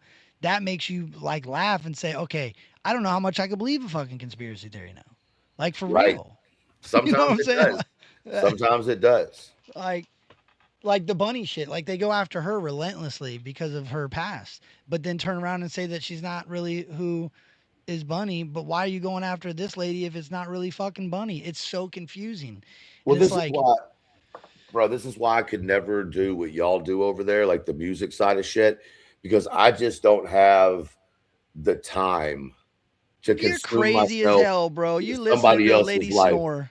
That no, y'all be listening. I don't be listening to that shit. I review it, but I don't be listening to it. Here's what I'm saying. I just I'm playing, bro. I like there's so much bullshit in the world. I'd much rather people laugh than have to be serious all the time, but this was just something when you and I were talking, I was like, well, fuck, talk on it. You know what I mean? If you've got something to say, you might as well talk about it. Not everybody's gonna agree with you, right? Not Yeah. everybody's gonna see it your way, but you have the right to put your opinion out. Hmm. And I think there's probably things you and I don't agree with. I have a, 100%. little bit more grace, I think, for people, but that's only because it's been so long since I've been away from the scene that I just don't harbor any, you know, bad feelings, if that makes sense. Well, to be honest with you, bro, I believe that. See, this is what I want to believe, and this is what I've tried to kind of piece together on my own. Is I think the lane that you remember, right, and the lane that I think a lot of people remember is not what it is today. But there's one individual driving a narrative to make it seem that way, right? So I think there was a lot more shady and scandalous shit going on with booking shows and all these people doing things for all the wrong reasons rather than to help promote the next artist. But I Hmm. think now that's what it is. I think a lot of people have grown up and they're older and they're trying to do the right thing and they're raising families and they're just trying to make music and they just want to work with other people because it gets boring doing it on your own. And I think there's one individual pushing it that everybody's out to fucking knock him off his throne, which I think you did that on your own, if I'm being completely honest. So I I don't I think the image of what country rap is and what it really actually is a lot different once you look past that individual. Which is Hmm. fucked up to say because he should have a place right there in in the hunt, if not the best. But because of actions that we can't control, let's be honest, that's not reality. And that sucks, bro. I Well, mean, I it does. wonder if he got so carried away with being independent, because I remember when Jelly signed, if I'm going to be honest with you, there was uh, a little part of me that was like, damn, you sold out, bro. Me You know too. what I mean? Like it just was what it was. And it still feels that way a little bit because he's not doing the rap, and it's not nothing personal. He's I doing appreciate great. that opinion. Yeah. Yeah. Congratulations to his career. No hate whatsoever. But I like Jelly as a rapper. Now, was he the best? No.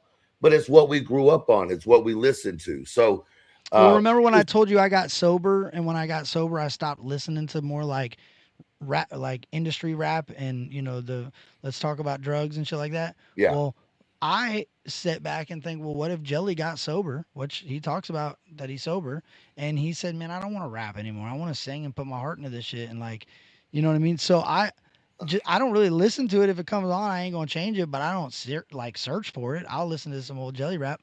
But at the same time, I have to think, well, maybe he just had a moment of Well, for clarity. sure. Yeah, I get what you're saying. Like just a transition in time. Yeah, And yeah. that makes complete sense. I think in the process though, like I wish that he would take, I tell you what I wish he would do. I wish he would take a song and really put that rap into it, even if it was a Christian song. Christian rap it with a great hook, but it doesn't have to be that uh generic gospel. Like that one to me is played. How long can you play the gospel in the background in Yeah, your yeah, yeah. music? I, You know what I, I mean? well, his story behind it kind of was irritating too, because I thought, damn, bro, the story how he started becoming a country musician was like, bro, you Yeah. threw a whole album away laying in the bed of a truck in the back of a church. Like, come on, dude. You could have fucking put that one out and then made your, you know what I'm saying? Like, we could have got one more album, but and then I seen somebody was talking about who he's doing a podcast with live on TVU or TVU or whatever the fuck the show. And she's not a good person, which kind of made me think a little different. But at the end of the day, bro, I don't know, man. when you're signed to a label, that's why, like you said, I felt kind of betrayed because now he has to do certain things that Listen, maybe, don't get me wrong. I think you Jelly know, is changing lives, bro. I yeah, think me that he's too. bringing. I really do think he's changing lives. But here's the thing: Jelly was changing lives with his rap too. So I think that maybe that was his purpose, was to give people an outlet. And I will never take that away from Jelly. When I was getting sober, there were a couple of songs that were definitely on my playlist. Um, it just is what it is. Now here's a. I'm sorry for interrupting. Sorry for No, go interrupting. ahead. You're Here's good. a question that I've always wanted to ask, especially live, and I don't want to forget this. So, do you Okay. remember when Ryan put the video out that Jelly struggle and Adam showed up to his house? Yeah. I've always wondered, right? And I don't like the industry. I'm against the industry. I don't want. I don't. No, I'm not so much against it because it ain't my opinion. Like I just rather listen to independent artists because it seems like it's better substance. Okay. What if during that interview, what if Ryan agreed with Jelly and went and did the same path as Jelly Roll? Do you think Ryan and Jelly would be like? Do you think how big do you think this lane would have become if Ryan would have leaned into the rap side of it and Jelly would have leaned in, or vice versa? If Jelly would have leaned in the rap side of it and Ryan would have leaned into the country side of it and really changed country music for what it is today. Because he's always talked about that. He's always said he wants to keep the old school sound with the more of a storytelling vibe, right? And I like his country music. I think he makes pretty decent country music. I think sometimes better than his rap, right? Okay. So, do you think he would be bigger or as big as Jelly right now if he would have taken that $100 million contract? No. What do you think changes it? His mouth. So you think the mount? Well, okay, let's take that. Let's take Ryan 5 years ago. No. It No. wouldn't work. The Confederate flag alone would X him out. What? Oh, well, what happened with Luke Combs? Luke Combs still made it. I mean, can you cover up a complete career that can? And I'm not saying, I'm just No, saying no, that no. I'm asking your opinion because I think it's I don't, interesting. I think the reason why Ryan stays independent is because if Ryan went mainstream, he would lose who Ryan Upchurch is. I But don't ain't we think, already at that point? Aren't we already at that point right now? I'm not sure. Well, do you think that a label would take a risk at this point, or would they shelf him? Fuck no, dude. Listen, I mean, Adam I would, Calhoun was on, Adam Calhoun was on tour with Hard Target and Simple Man, and they Mhm. drove past the Mexican border to go have shots of tequila at a fucking Mexican restaurant just to say they did it. And he came up with the craziest story on what they did during that time. And I don't know what they did. I'm taking their word for it because you know what I mean? I ain't got no reason not to. But for him to say that, there ain't a person in the industry that would touch it. He shared his whole deposition on the internet from court after being told not to. And I I was don't in it. understand why people do that. I can't understand those types of moves. That just seems like a complete. You think a label would fuck with that? Well, I don't think. No, I don't. I don't. No, and but you know what? You can. How do I put this? Adam Calhoun said something the other night that I actually kind of agree with. Do you think Ryan's a good rapper? I think for country white folks, he's a good rapper. But outside of that, like if you put him in like a battle rap league with like No, Jay Mills or some of these battle league rappers. no, because I don't think he had there. But no, because there's a massively different art between battle rapping and rapping. Well, Like battle okay, rapping within itself is a whole beautiful art that you can't cross those lines too well. okay. Ryan could never be a Struggle better Jennings battle or Ryan rapper. Upchurch? Who's rapping better? Struggle. So that's where I would say Struggle's got Sorry. more technique rap, but Ryan's more appealing to the ear. I think Ryan's got more lyrical, but Struggle has more soul and experience. You can Okay. hear the difference in the lyrics. Adam Calhoun or Upchurch? So let me say this before I answer. Um, I don't listen to a whole lot of Adam Calhoun. I'm not an Adam Calhoun fan, only because I don't like the cadence in which he raps, right? Hmm. However, I do appreciate Ryan's ability to take real situations and put them into song where people can understand it, right? So there's an appreciation for his art, but I'm not a fan of Ryan or Adam Calhoun as a rapper. Saying that, I would have to say to the genre that they're in, Ryan's better. But outside of, see, I used to, and I'll be 100% honest when I say this. Um, like if we're looking for punchlines and metaphors and triples and doubles, I have to Okay. give that to Adam. I had in battle rap, in battle rap when they did their diss But they're tracks, well, I'm not talking about a heartfelt rap song. I'm not talking about because Ryan's YZ and shit like that. I think they're dope. I think there's some really good. Like I like a lot of his shit, bro. People's Champ's a dope song. I think he raps his ass off. I think he's a really good rapper. But if I'm comparing it into a battle rap style, I used to say Ryan Upchurch would smoke anybody's boots in the lane, and I believed that. But I don't know after the last diss battles that went on. but see, you're mixing two different arts, right? Like it's you're mixing battle rapping with just saying two rappers that could battle. It's there's vastly different I things. agree. I agree with that. I So agree with that. if Ryan could never be a battle rapper, all right, I won't say he never could. I could never see him in a battle rap situation.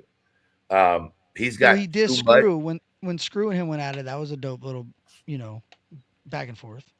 Yeah, but that's not battle rapping. That's coming up with bars and then putting them online. Once Like a diss again, not track. the A same diss track. thing. Yeah. Yeah. Yeah, Yeah. it's not battle rapping is you two motherfuckers are face to face on a stage, and that's a battle rap. And I don't want to Right. take away from that specific art to just throw in some random, you know what I'm saying? Because there Yeah. are Yeah. Yeah. legends Yeah. in battle Yeah. rapping. Yeah. Um, No, I now, feel that. I respect that opinion for sure. as far as diss tracks, they're all weak as fuck. I'm sorry. They're on a rap standard, not a country rap standard, not a hick rap standard. On a rap standard, they're all garbage. And I'll put it to you this way: I how I enjoy can them. prove it. Could a single one of them stand up against 50 Cent? Nah. Well, No, no, just real yes or no. Could a single one? Could one of these two dudes go up, or anybody in the industry go head up with 50 Cent and win? now, right now, Yeah. Now, if you say yes, we are no longer ever talking. in country rap, only country rap. Yes. Yellow Wolf. No. Yellow Wolf is Yellow so Wolf is good. good, but Yellow Wolf is his own. Once again, it's a cadence thing. Yeah. You know what I'm I think saying? Yellow Wolf would smoke his boots, bro. And I also Oh might put Caskey in that. Caskey's last album, bro, was insane. I don't even know if I could put Caskey as a country rapper, but no. he's got Well, a song with Click Clack that I'm like, man, Caskey. He says some. He's got a song about like men fraternizing women. I think that's what it's about. He's like standing up for women. He got so much support on that motherfucker, and I can't lie. He spits some facts in it. He's got a different. See, that's a good example of somebody that has a different political stance than I do, but I still respect his musical craft. oh boy, your people will think that I'm a nobody. I mean, I am a nobody, but boy, there's something else over there. They Yeah, don't they're going understand that wild. I don't get down in that whole scene over there. Well, that's So why that's why you don't understand. It's really irrelevant to be honest with you, because they're going to yell right, at you regardless. They're going to spend days upon days yelling at you. Like I've seen both sides of it, so you're gonna get some love from them. But it's all right, that's bro. fine. They don't understand that it is engagement. So engage, baby. Well, I picked 50 Cent because it was the first one that came off the top of my head. 50 Cent likes to talk shit. I don't know, bro. That's It would why. be That's fun. because he talks shit. That's it. Not See, in relevance to being a best or anything. If I was going to put anybody up lyrically, I'd put him up against Immortal Technique personally. you probably don't even know who this person is, and it's probably not a popular opinion of a lot of people. But I don't care because I've always thought the dude was dope. Do you know a reactor by the name of Flawedzilla? Mm-mm. He's just a reactor, but he raps, and I think he's. I've heard some of the stuff that he just put out, and I was like, damn, bro, I didn't realize that he could spit like that. but it's opinion, dog. Like that's another thing. It's Mhm. opinion based. Like there's some Knox Hill stuff that I like, but I can't stand Knox Hill. He's another reactor that raps. Ren is an amazing artist, right? But I can't listen to UK sound music. It's I just can't not. listen to Red either. My people at opening of the show, they're like, put some Red. I'm like, I cannot do it. It's just But not my he's style. dope. I do like some of the stuff he did with the Skinner brothers. I thoroughly enjoyed. I actually listen to it, every now and then. But not every one of his songs are like that for me. He's got what's the girl he does a song with, dude? Oh fuck, I can't think of her name. Not Coachella. Chinchilla. He's got a track Mhm. with Chinchilla where they're singing it. It's a beautiful track. It's more like it's like modern day, like real modern music, if that makes any sense. Like he's more classical. That's what I'm looking for. Like Right, right, modern right, right. classical. Yeah. I just love music in general. And I also understand the difference between an artist as a celebrity and an artist as a person. And a lot of people don't understand the two of those lines. You know what I mean? Yeah. Vic Riding Dirty Radio says battle rap and diss records are different. Yeah, I agree. That I was kind of fucking that was a reach that I even tried to compare this. But I'm just looking at some of the diss rappers that or some of the battle rappers that have come into the lane of diss tracks. Some of them can't do it to save their life, so I get that. But some of them are really good. Well, I think for me, it's not that I've fallen away from rap because rap is always going to be a specific mood, but it's just not something that I consume daily anymore. Unless it's, at the opening of one of the podcasts or something like that. What's your daily I'm, listen? oh man, bro, I'm getting old. So, I Hmm. mean, it really just depends on the day. If I'm in a mood that I got to get some stuff done, I might throw some AC/DC on, some old school, Yeah. type Southern rock type shit. But if I'm in a I don't fucking know. It just depends on the country. I'm gonna go more old country. I don't like the new artists. I haven't liked anything since like 2006 to now.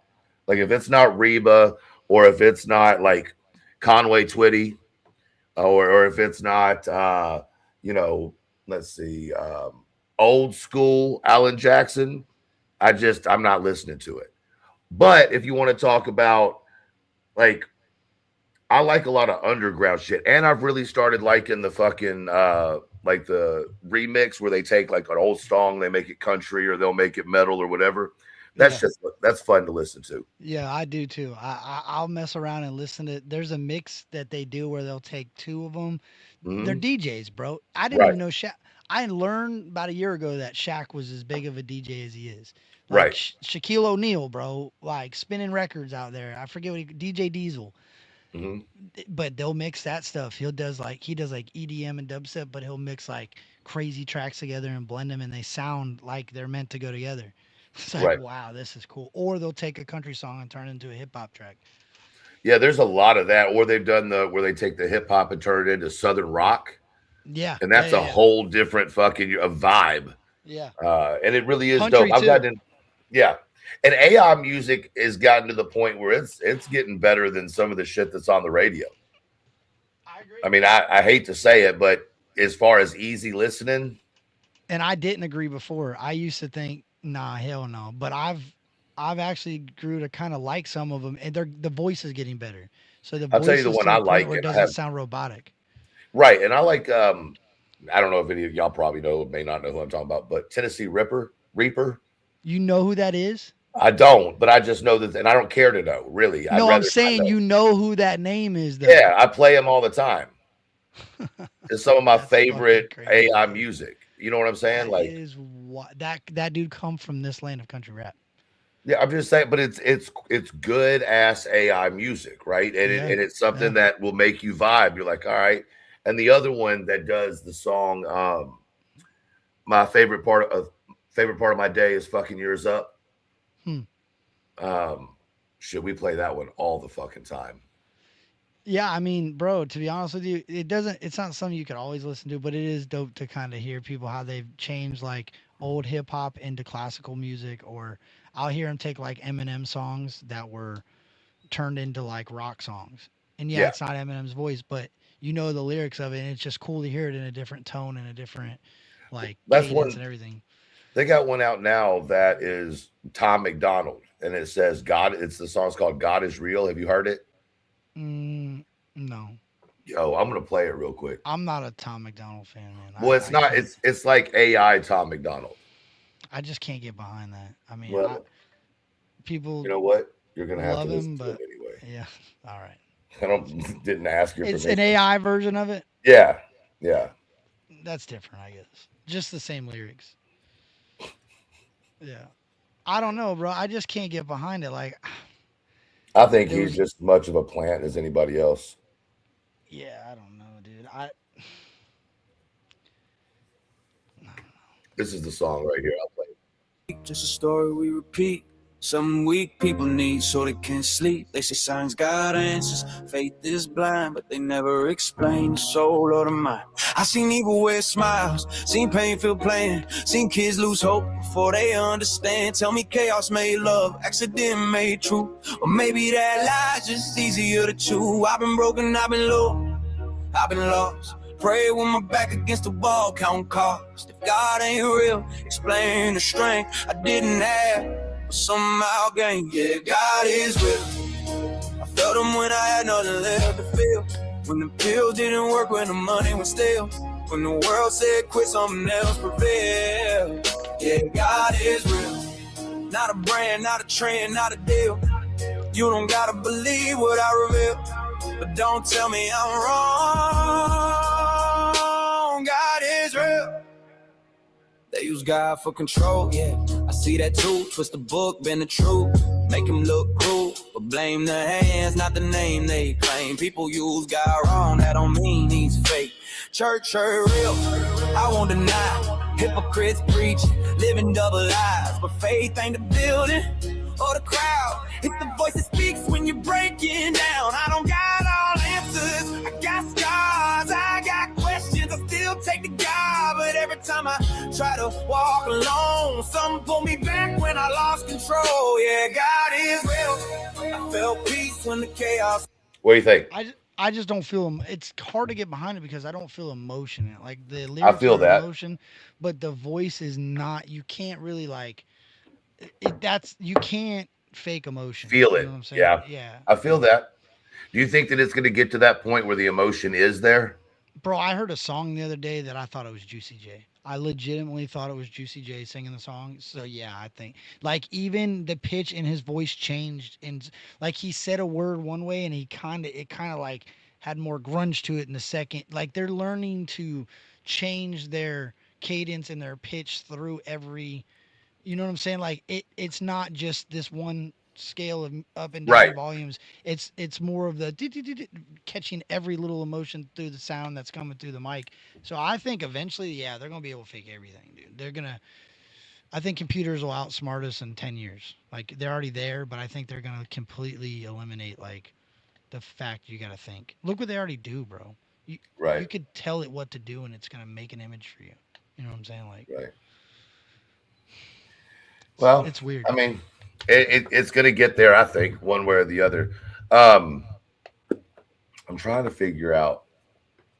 It's I'm reading some of these comments, and it's people saying, "Oh, he doesn't know what he's talking about." Should I tell him how I know what I'm talking about, or just leave it at where it is? They're gonna dig anyway. I mean, that's the part about this shit that sucks, dude. Is when you say something, people are gonna question it, and then that really goes back, bro. Is why it sucks that you go on the internet and go live and bash your fucking baby mama, knowing what these fans are willing to do. Like that's why I don't know. It's not nothing that they could get to now, so why not? But could it? I mean, if you don't ever plan on doing that type of Oh, it doesn't bother me. stuff Shit, what the again, fuck? I yeah. mean, that ain't even going to hurt that. I'm not in the business anymore. But at the end of the day, it doesn't even matter. I'm not here dissing anybody. That's the biggest thing. I don't think anybody from my position should be dissing another grown man. Now, if he brings it on himself, then that's between you and that grown man, right? I don't have a dog in that fight. I'm never going to, why am I going to get myself in a position to be in between two men fighting? That seems like some crazy to me, right? Two men got an issue. You let the two men figure that out. This, in the live tonight specifically was so that we could talk about yesterday's situation because it did bother you the way that it did. It absolutely bothered me. Yeah. It's not about any of the other stuff, and it doesn't matter the other stuff.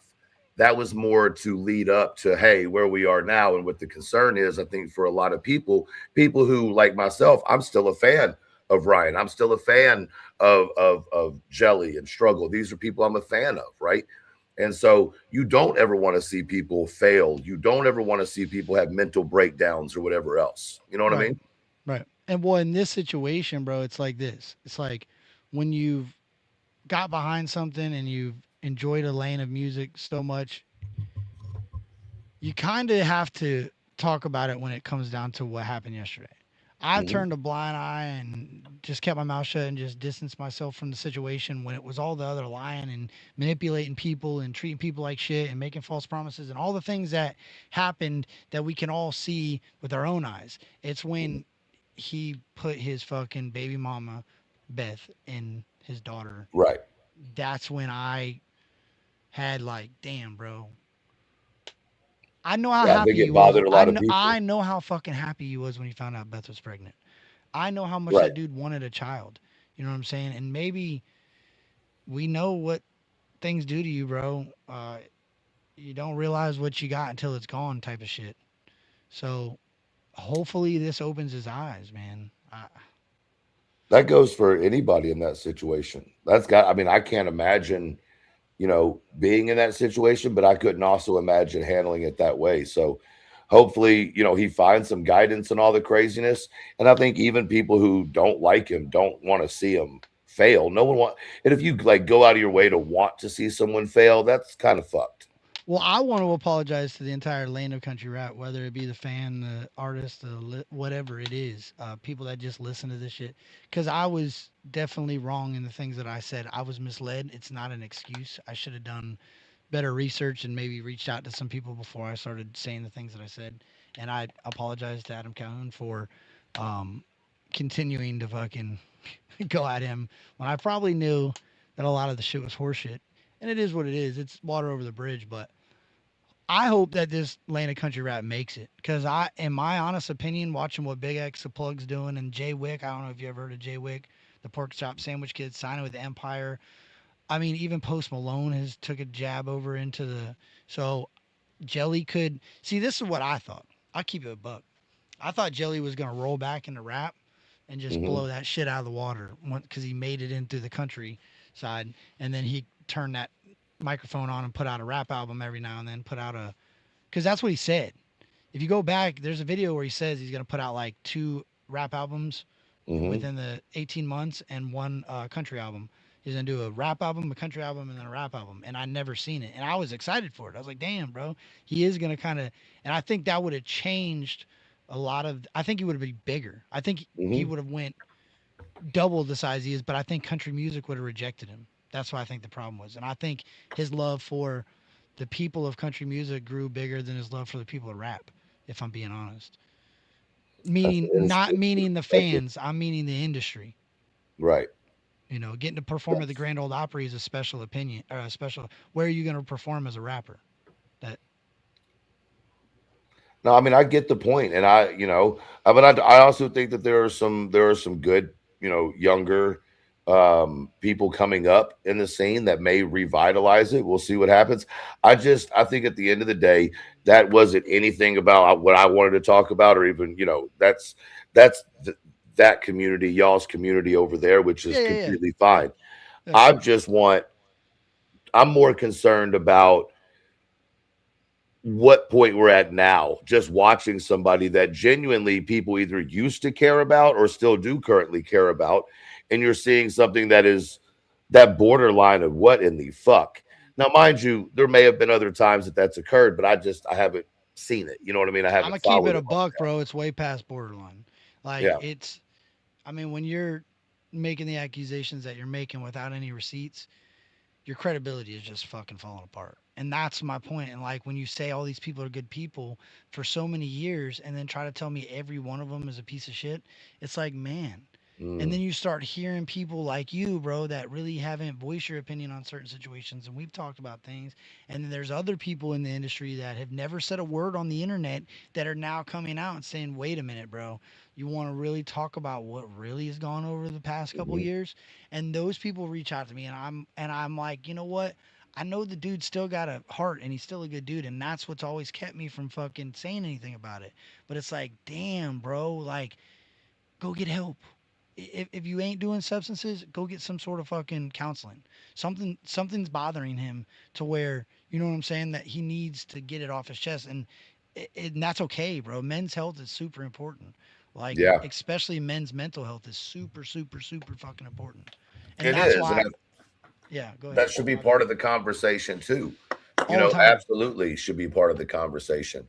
I think it goes without saying that there are times that we often see men of a different, just different men who are going through some real mental health type shit, but they won't reach out and help or ask for help. And so, if you see that, I'm sure my moderators will drop the mental health number in the chat. Please reach out to somebody. I know it sounds like fucking word salad bullshit, but it really can be that moment between making a poor decision and finding something that'll help. So at the end of the day, we can have differing opinions on music and on genres and on people, but I hope everybody keeps in mind that we are responsible for our neighbor, and sometimes that means taking ourselves outside of our comfort zone to help somebody else. It really is important. And I just also put not to kick somebody when they're down.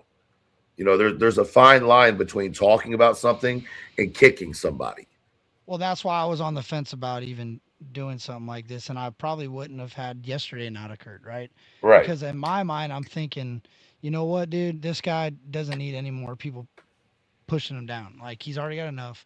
He's already dug a hole big enough for himself to try to get out of. I don't need to help it. But it's like, man,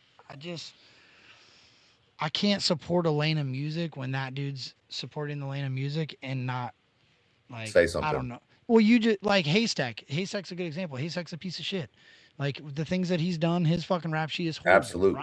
Absolutely. Ryan swears up and down that the dude, it was all false allegations, but I've heard so many different people prove that it's not. He was taking pictures with him, hanging out with him. Like, that was when I first realized, like, dude, what are we fucking getting into, right?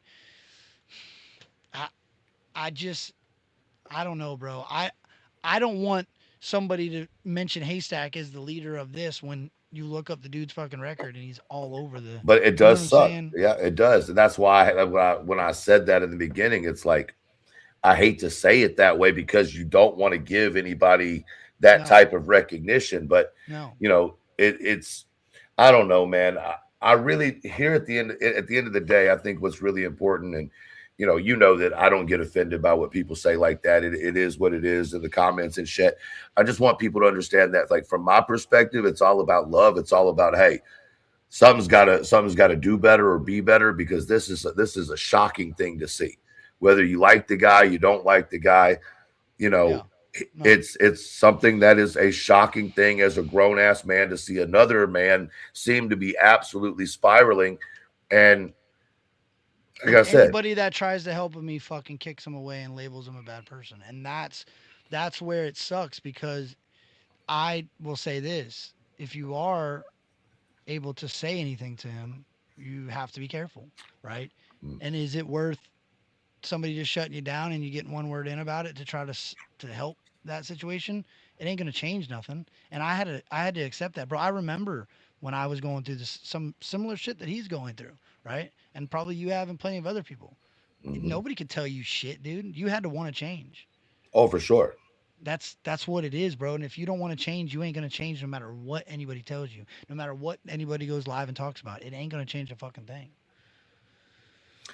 Yeah, I mean, I think that Cricket makes a good point too. He doesn't know who to trust. I would say that's probably a good assumption. You know, I'm not taking up for him. I'm just saying, would you know who to trust? Uh, I mean, I'll say yes, I would. And the reason I'll say yes, I Okay. would is because I would keep control of my own finances. If I was independent, I Yeah, wouldn't allow I get other that. people to have access to my bank accounts, to my royalties, to anything. I And get if I that too, purchased system. if I purchase something for somebody, it would be a purchase for them. I would give it to them, and I would never hold it over their head, because once you hold it over their head, then it becomes something that they can hold over your head. Mm, If it doesn't that's bother a good you point. giving somebody something, they can never hold it in your face. I mean, listen, that's a good point. I mean, have you never been in an argument with somebody and then all of a sudden they said, "Motherfucker, you got a brand new car 5 years ago and I didn't," and you're like, "Damn, bro, I didn't know you were that upset about my motherfucking car all the way back then, and you've been this fake this whole time. There ain't nothing like that ever happened to you." Right. I Yeah. mean, I mean, you have to be able to take control of your own life. I will say he's young, and I think that he got famous really early on and didn't have many yeah. responsibilities. And a lot of people ain't gonna like what I have to say, but I'm gonna say it. I realized this a long time ago. Is he was the dude that sits in the truck on his cell phone making videos about himself while other people worked, and it's sad but true, bro. Like it's you're catering to somebody that doesn't have much of a work ethic outside of working on his music. And that's what you should be doing as an artist. But right now we're not getting any music. We're getting auto tune and fucking talking shit all the time. So it's like you can't even hold it up to say Ryan talks a lot of shit, but he's putting out fire fucking music. That used to be my defense. That was Yeah. my defense. Like, dude, the motherfucker talks all types of shit, but listen to this. Not no more. It's kind of went away.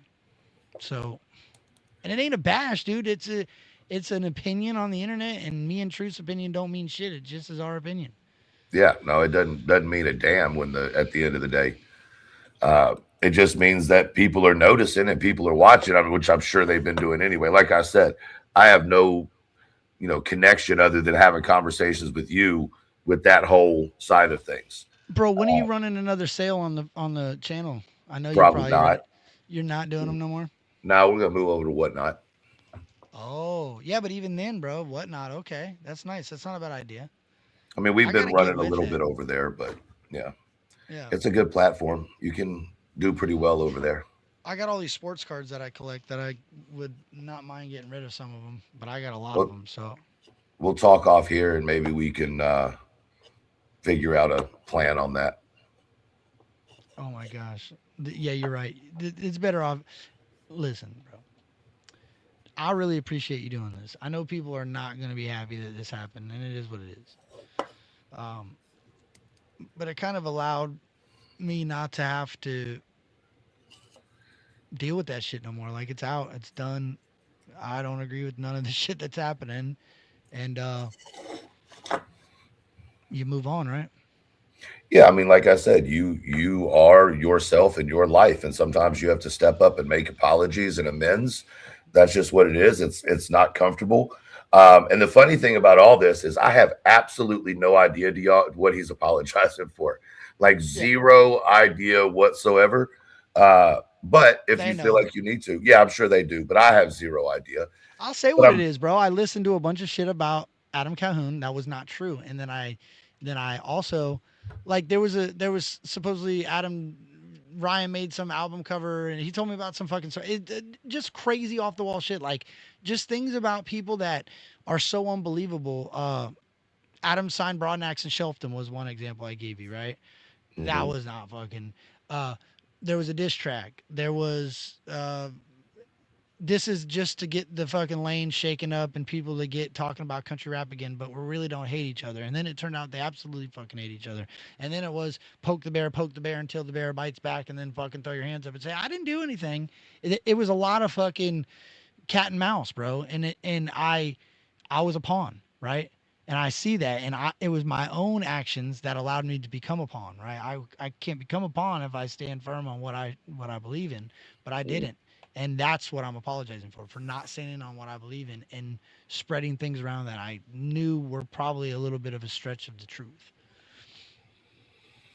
All right. Well, I mean, listen, that's commendable that you see it now, maybe a little later than you probably should have or whatever. But listen, I'm always someone who's going to believe that someone taking responsibility for their own actions is a step towards being a better person, right? And doing things differently in the future. A lot of people can't take someone accepting responsibility because it limits their ability to keep coming after you. So, you got to be comfortable in your own admissions of guilt or whatever it might be. And, you know, that's Well, I that's what see it a lot of is. Well, I've seen, you know, you've seen it. We talk about it. There's people all over in the Krama community, if you want to call it that. Mm-hmm. Accountability is important, right? Mm-hmm. I push it on my children. I push it on my job. I try to say, hey, people need to take accountability when they make a mistake. It's not a bash session. It's not an art. You know, it's just simply, hey, I did this. I fucked up, and you keep moving, right? Without Mm-hmm. accountability, nothing works, bro. So I learned from this internet shit. Just take accountability from it, learn from it, and don't repeat the behavior again. Right. That, Well, it's kind of like when you have those followers that you blocked from your page 2 years ago and they're still butthurt about it today. So they come onto another creator's page and then talk shit about you, but admit the only reason they're doing it is because you blocked them a year and a half ago. You know, you just got like people that. like that you got to deal with, you know. Yeah. It's wild. Like But for we do some have fun reason, on here. We do have fun though. yeah, we have a great time. But at the Saturday end of Night the Live when? When are we doing it? tomorrow night. No, Saturday night.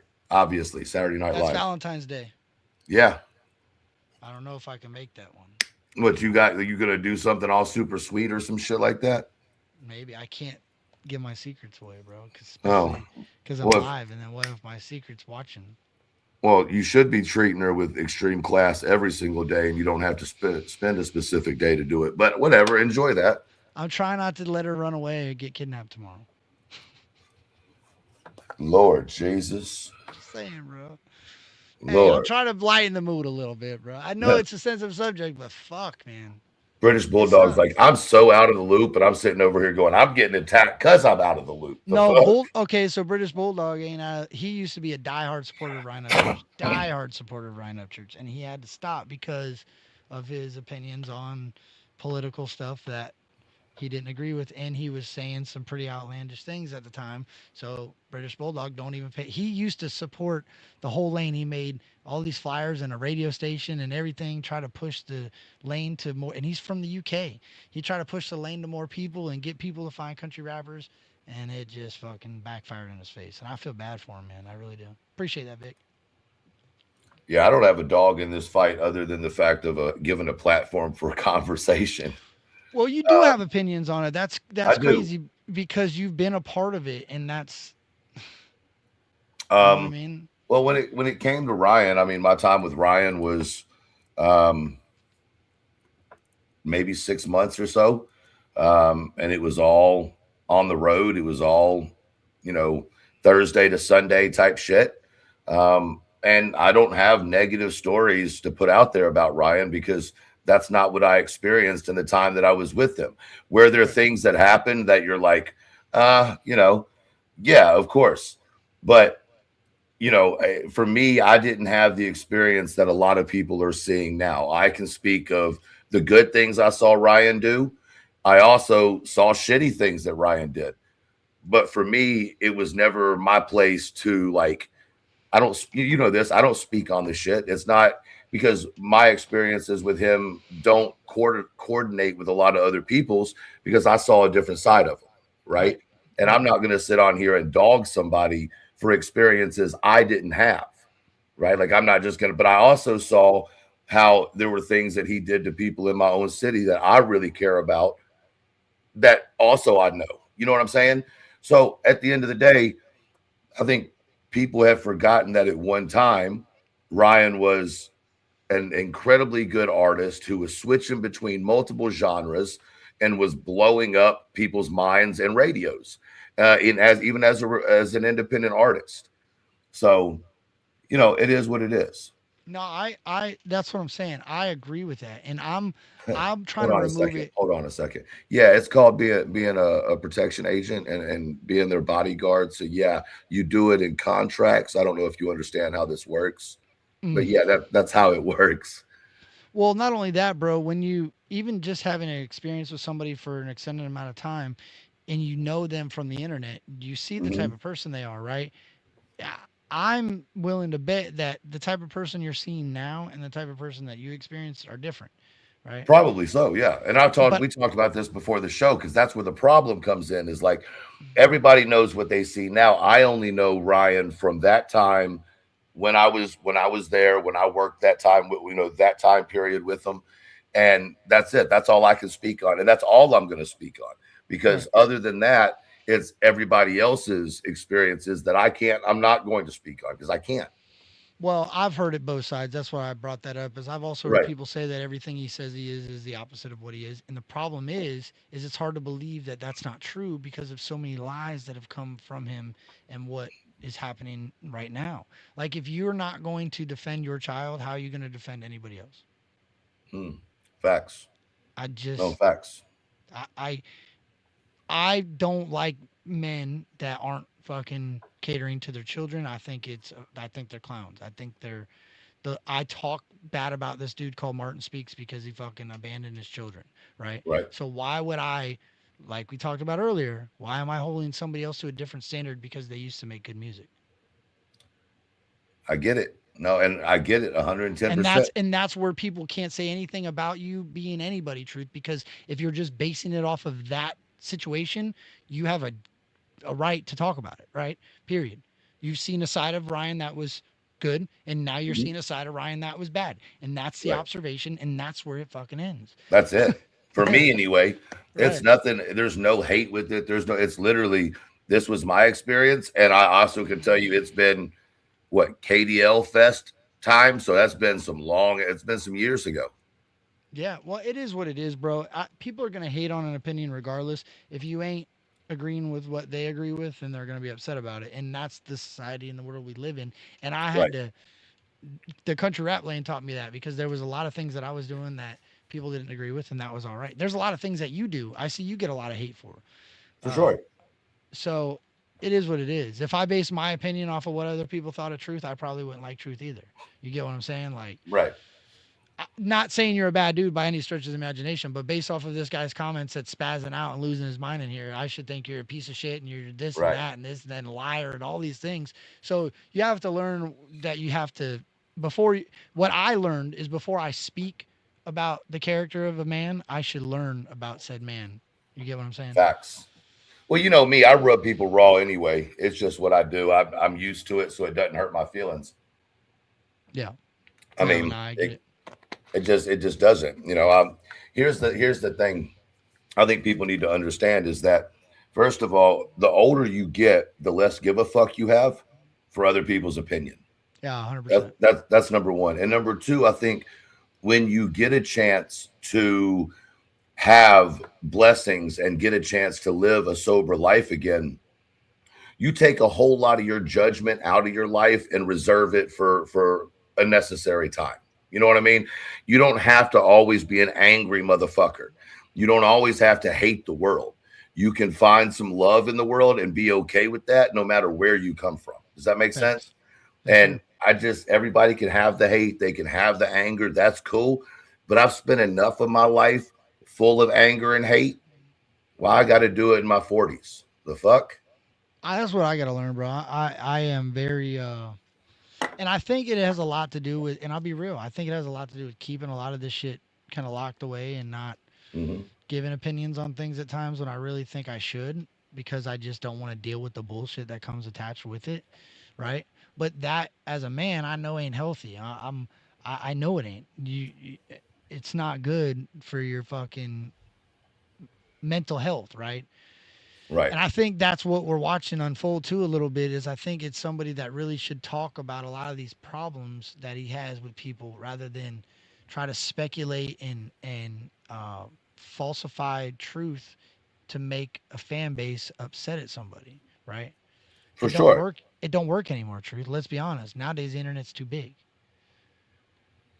Well, you know, no, you got a good point. I was going to try to come back with a rebuttal on that, but there wasn't really one I could give. Um, I mean, if Mr. Beast goes at you, you might have some problems. But I'm saying like the lane of country rap isn't big enough anymore, and Ryan has lost control of his fan base to the point where he doesn't have enough people that he can say, "Hey, go cancel Elevated Truth and shut his fucking channel down." That doesn't, or Captain Kurt or whoever. It doesn't. There's not enough people that are dedicated based off of believing a truth, believing a man's word. Like I've seen a lot of people that I would consider good dudes just completely mhm. give up on this guy. So Listen, but you can't want more out of somebody than they want out of themselves any day. I agree. right? So you can't expect someone to want to do different or do better because you're different and you're better may not work for that man either. Does that make sense? Like we have this problem a lot of times trying to kind of impose our life onto how someone else should live.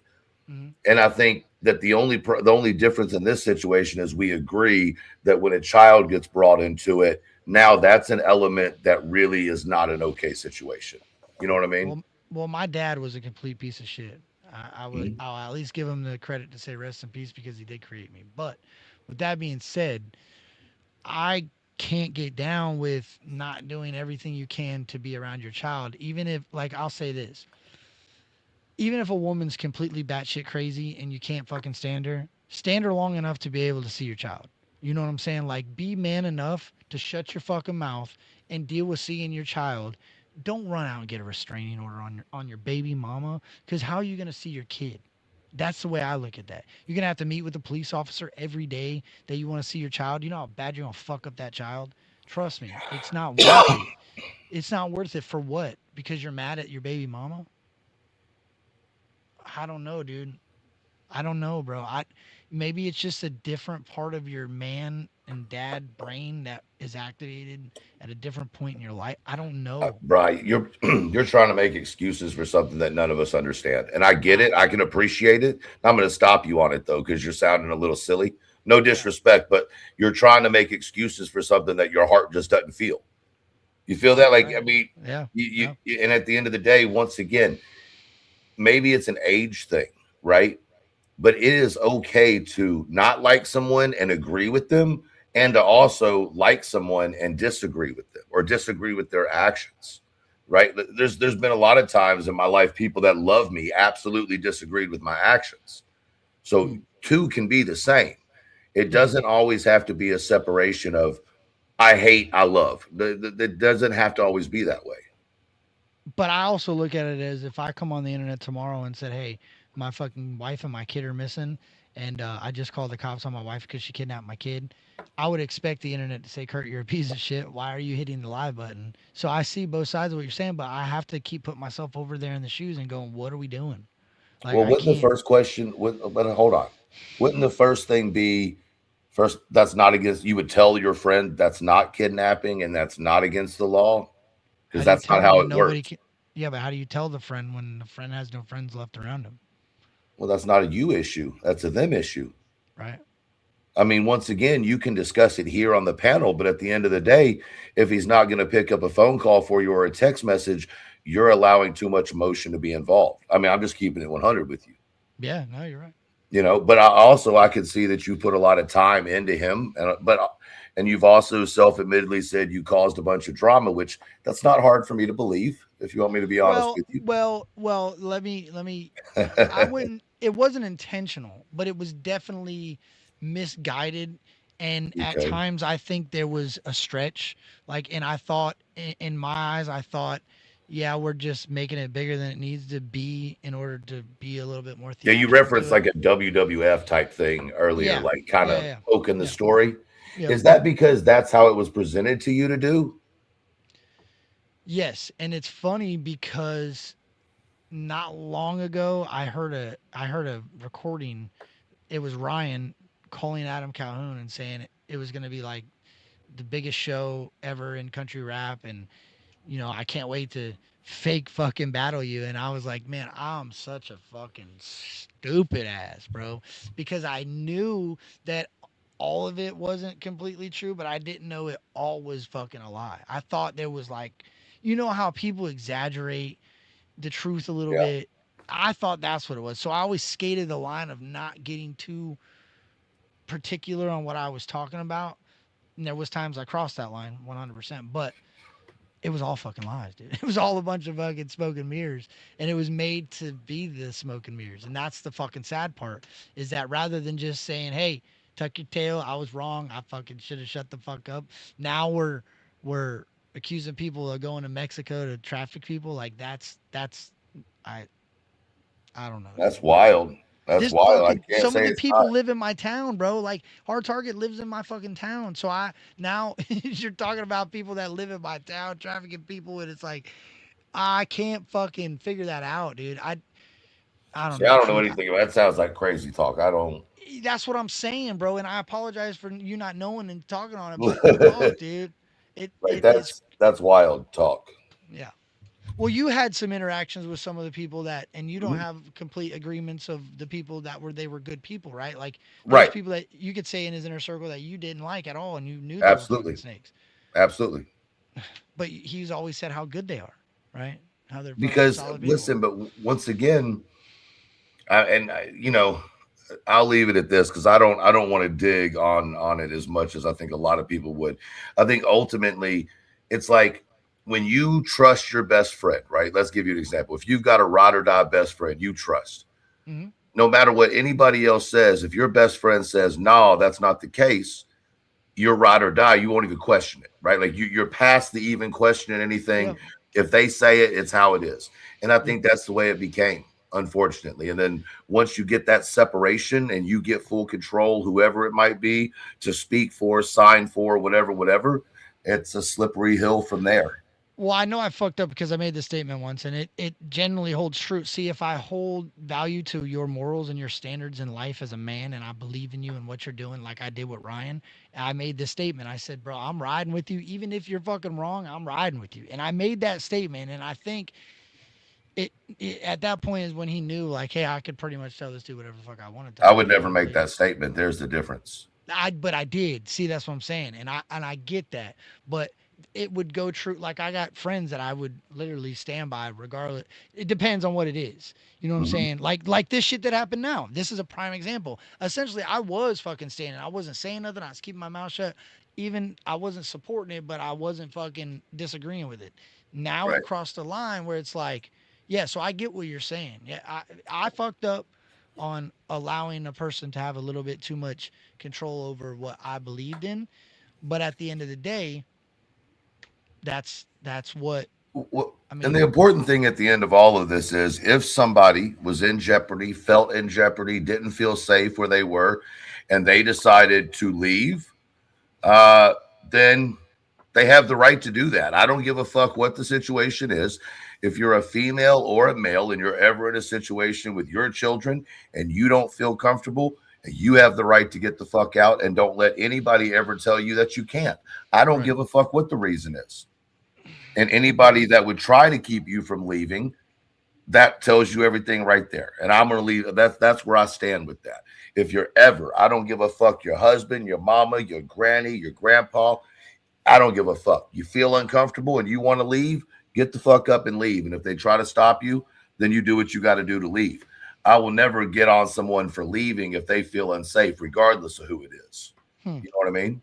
yeah, yeah, for sure. Like that's we're not going to do that. We're not going to encourage someone to stay just because other people may not like that they left. If you feel like you need to leave, do whatever you got to do to get the fuck up out of there and leave. How does this Saturday Night Live work? Do you pick your own character and then you got to beat the character and then that's how are you You'll giving get characters out? normally it's 30 minutes before the show. You get your character. We're going to give a little bit. We'll probably do it Saturday morning in case you got to get a costume together. Most of us That's have wild. random shit that we put together, so we got like 30 minutes to do it. But I think I'm going to give all Saturday. 30 minutes. Basically, you're given a character and an idea, and you've got to ad lib everything else. I miss when Everything YouTube ad was lib. fun all the time, bro. That's what I wish it would get back to that. I think it's hard. It's gonna be hard to get back to that because in every community there's some sort of turmoil, right? But I just wish that it would go back to like people just were the people, Captain Kurt and Elevated Truth, laugh, have opinions, fucking talk, enjoy it, and get out of here. Like I don't know why the baggage that comes with some of this shit has to come with it. It sucks, dude. I'll be honest. Tim been a part of the community. He tried trolling them. Yeah, that's all part of this community. And I see, a have lot of that no stuff. idea what that See, that's means. the turmoil and the drama that comes with it, bro. And that's part of like, well, there was an argument and a fight and trolling going back and forth and people slapping one another and it was a whole thing, bro. And it comes down to, People slapping each other. oh yeah, dude, that's what I'm saying. Ryan has caused a lot of people to see a different uh lane of what it really is. Like he was able to mold the thought of this is all fucking people out to get Ryan Upchurch. So there's people that are diehard fans, and there's people that are diehard haters, and those diehard haters and those diehard fans, they mesh, and it gets fucking nasty, and people start pulling up on one another, and people get slapped. It's just it's not fun. You know what I mean? That shit ain't fun when it comes down to that. Yeah, that's well, y'all be doing some craziness. That's what I'm saying. Like it sucks. And then there's other parts in this community. I see it all over, dude. I just wish it could go back. Like it's a reaction music community, right? I wish I could go Right. back to people reacting, people talking about the music, doing their thing with the music, and got away from reading the Instagram stories and all the drama on the. You know what I mean? Like Well, I'll tell you what, you can keep all that over there with you, all that crazy. You can keep all no, that over there with you. I agree. On that side, we got enough over here. We got enough crazy over here that we deal with. So, Well, uh, they fall hand in hand. See, that's a part of this shit that a lot of people don't understand. This is a good topic that we can maybe talk about another time, but you'll like this okay. one. So, when Ryan Upchurch started the Summer Wells shit and he Mhm. wandered into the whatever the true crime community, some of it grabbed, but not as much as you would think. When that Kylie Rodney shit popped off and he was over there, the amount of people that come from the true crime community into the country rap community basin was unreal. Like there's so many people, and a lot of them were batshit crazy, dude. I'll keep it a buck. Like the ones that were coming up and trying to talk and have conversations. Do you remember that fucking? Do you care if I say one name? Go ahead. It's nobody you probably know. It's that J Rod. That J Rod fucking. He talks. He's like a Spanish guy. He's like some J Rod support reports, or I don't even J Rod fucking. He's some Creek Squad. Creek Squad. I don't know what he is. He come from that community. Now he fucking can't stand Ryan Upchurch. There's like three or four other dudes that were like, there was a dude that would play Zelda all day and talk shit on the Glare. I don't know if you remember that guy. He Yeah. did fucking hate on fucking the Glare. Now he's a super fan of Ryan Upchurch and hates on everybody in the country rap lane and makes up a bunch of lies. Like the amount of weirdos that come from the true crime community into the country rap lane was astonishing. So we already got all the fucking drama. It was like it was moons, bro. We had moons roaming around. You know what I'm saying? Everywhere, all over the place, doing leg kicks. Well, you tend to find them apparently. No, like I said, not my cup of tea, not my dog, not my fight. I think that it's important that maybe it's time that certain people get a little bit of help or whatever because that shit's crazy. It was literally shocking to see, and that was the whole reason for the live was just more of how shocking that whole thing was. But Okay, do you think it just stops? Do you think he realizes he probably shouldn't have put that on there and just leaves it be? historically, I would say no. Because I'll But be real, nobody would have known about the restraining order had he have not went on the internet, right? well, somebody would have dug it up. Maybe, but if he never told anybody that his wife left him, then they would think the kids and the wife are just in the other room like usual. Yeah, I just at the end of the day, my biggest thing about this, and I'll say it again, I'm being careful speaking on another man's child and wife. You know what I Yeah, mean? I agree. I I think agree. that's real You're touchy right. ground when you You're start right. talking about a You're man's right. wife and his children, because a man's going to be protective over his wife and children. I agree. And just from my perspective, like I said before we had the show, is that to reiterate, it is okay to leave if you feel like you need to leave. That's where all the other shit is just conversation, but ultimately the message here is protect your own safety, right? And if you feel like you're in a position, regardless of whether it's to a celebrity or to an everyday Joe, find a safe place to go, and don't feel like you can't. And then in return, don't come on the internet and hate somebody for leaving because you didn't know about what they might or may not be going through. You know what I mean? Like you can hate them for anything else they say, blah blah blah. But this is one of That's those real. topics that like you can't judge for somebody else's safe feeling or not. And if we make that a normal thing, then will that decourage women or discourage women or men from leaving an abusive situation because of the backlash? Yeah, and it's weird because there was a lot of see, that's another part of this that you don't see. There was a lot of circumstances leading up to this Bethany running off, right? There Right. was a whole bunch of things that were going on behind the scenes. Just a couple days ago, he didn't have a Snapchat and he was making a new one, and whoever was on his Snapchat was not him. It was not him at all. Now he was at breakfast or lunch, wherever he was, by himself without them, and that's when she left. So in my brain, I'm thinking, well, were you talking to somebody in the Snapchat and she figured out you're going to breakfast and then she hauled ass? And the only reason we could speculate anything like that is because he put it on the internet, right? Right. So in my brain, there's so much going on. Deerdorf has made statements that he is fucking 100% doesn't can't stand her. He's put out text messages between the two, which I don't agree with, but he has put them out, so the world has seen them. So I think there's a lot more to this story than we all Right. know. I'm sure there is. It's just, why did we come to the internet with it? That's why we're here today. It's because it came to this fucking It internet, came to bro. the I internet. can't. But yell it. I guarantee you, somebody's gonna get yelled at for talking about it if it hasn't already happened. I don't know.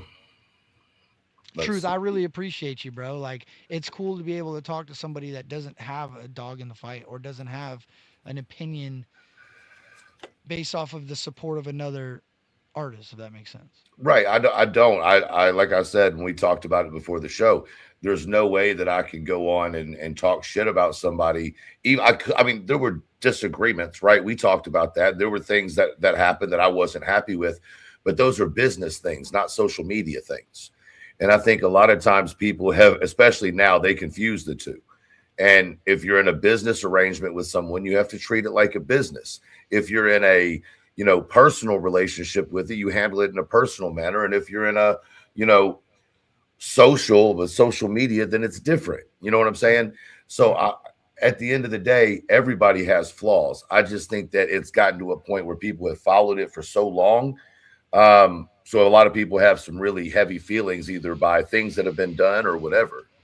Not only that, bro, it comes down to this. If you ever worked a job and you ever had to read the code of conduct, you're always Hmm. supposed to leave your fucking work problems at work and your At personal work. problems at fucking home. It's always been that way. But And it's that's hard to how, do that when you work from home. but I get it. But you have to understand, when that camera goes on, it's the problems of the camera and the internet. It's not the problems of Right. your personal life.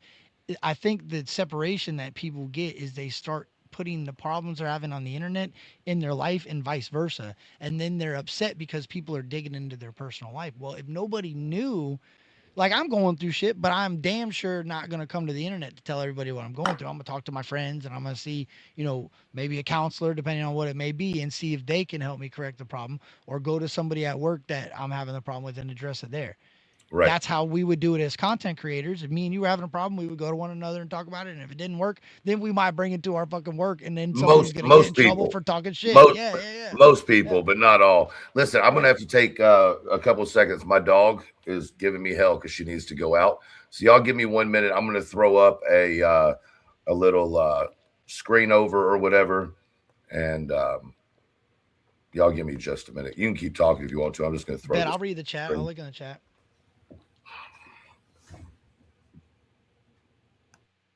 In the heat of the moment, I'm reading the chat. I'm sure there's people. It's okay, bro. It's okay to be mad at me. I appreciate your opinion. Like 10 of y'all coming out at one time. Not like it's next week. Nobody. What does it say? Nobody what? Not everyone coming at one time. Nah, bro, ain't nobody coming at anybody. Palmetto HB Stevo. Uh, bro, I haven't said anything, and I didn't plan on saying anything. That's why I'm doing it with somebody that has no dog in this fight, because I don't want it to become something that is talked about because of me on 1,000% level. Like, I had to voice my opinion on something. I've had this opinion. I haven't said anything about this shit because, one, I didn't want to bring more drama and turmoil to it. But if we're gonna get on the internet and talk about it anyway, and it's gonna bring drama and turmoil, why not have my opinion on it? And I bit my tongue. I bit my tongue. I bit my tongue. I'm not biting it no more. I think everybody's getting along fine, and it seems like to me. Yeah. What's up, Thunderclap? Mm, Captain Kurt never says hi to me. Oh, I see you, Odin girl. I was looking for you in my chat because Truth said you were gonna come over there so that you could drop his link, but you never came over there. I've been looking.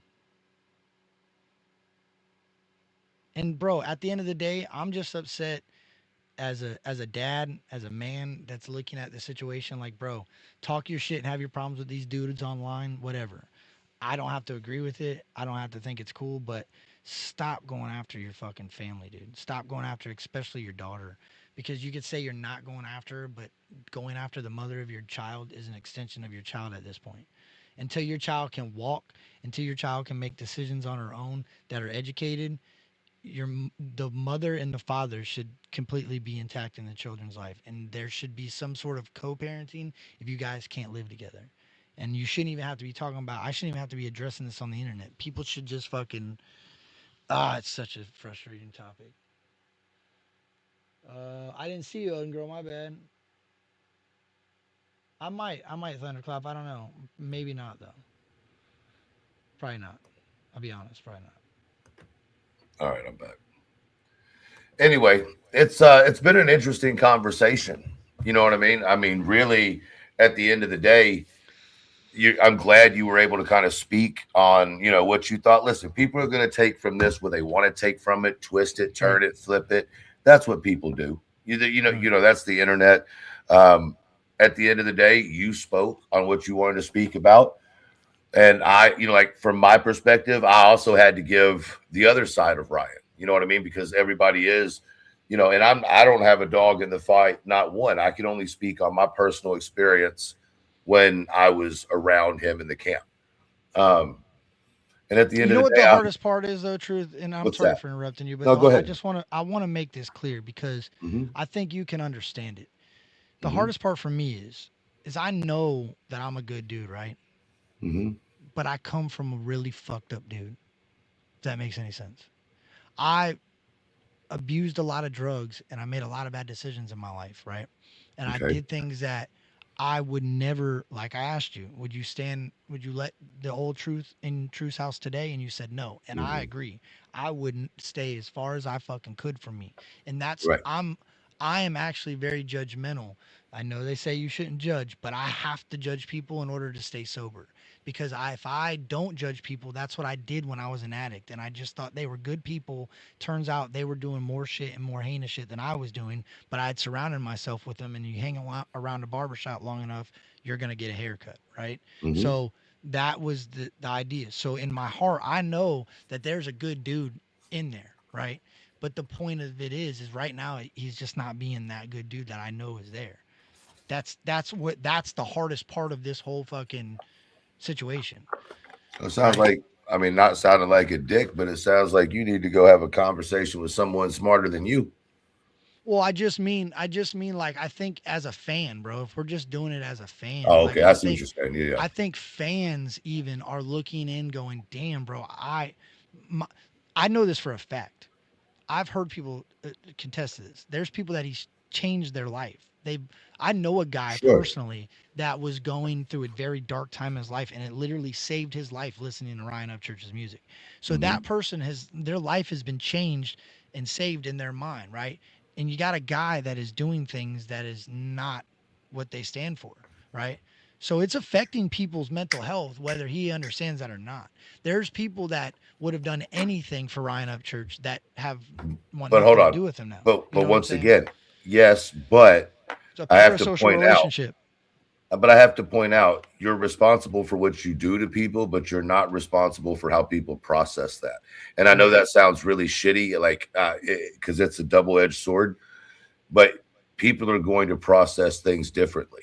The way you hurt them differently, right? So you are responsible for the fact that you hurt them, but how they process that hurt, are you? I don't know. That's a whole different conversation. No, no, you're right. And that I agree with you. I 100% I agree with you because you're holding an expectation up on somebody, but that's where I say remember you got to treat people the same way, right? And regardless if they're the Burger King worker or if they're a music superstar. But at the end Right. of the day, you have to have expectations different for each individual person based off of that person, right? If you have Mhm. a voice on the internet, your expectations to make sure you use that voice appropriately are going to be a little bit higher than a person that doesn't have a voice on the internet. You see what I'm saying? Like, so I see what you mean. You can't blame somebody how you perceived what they were going through, right? If you don't even know them, that's a parasocial relationship at its finest. But that's also what a fan is, right? There's people that would cry when ACDC didn't get to perform because it rained or whatever. You know what I mean? Like that's been Right. around forever. That's the disconnect that I think is getting harder to. There's so many content creators and there's so many people, just average Joes on the internet, that there's people that are sending fucking pizzas to some missing lady's house and blankets and all these things and all for all these people and making a Right. news spectacle out of just being so attached to the person that you want to feed them. You know what I mean? Like that's wild to me. Well, it's the culture we live in today.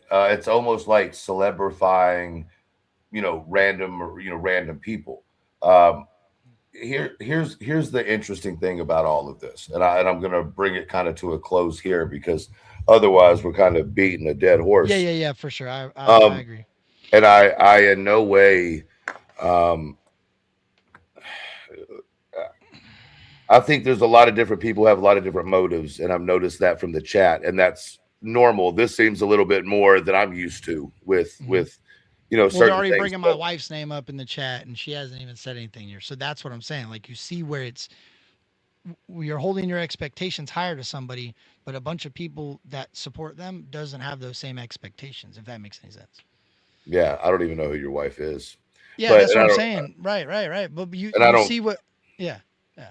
So Uh, at the end of the day, listen, I'll say this.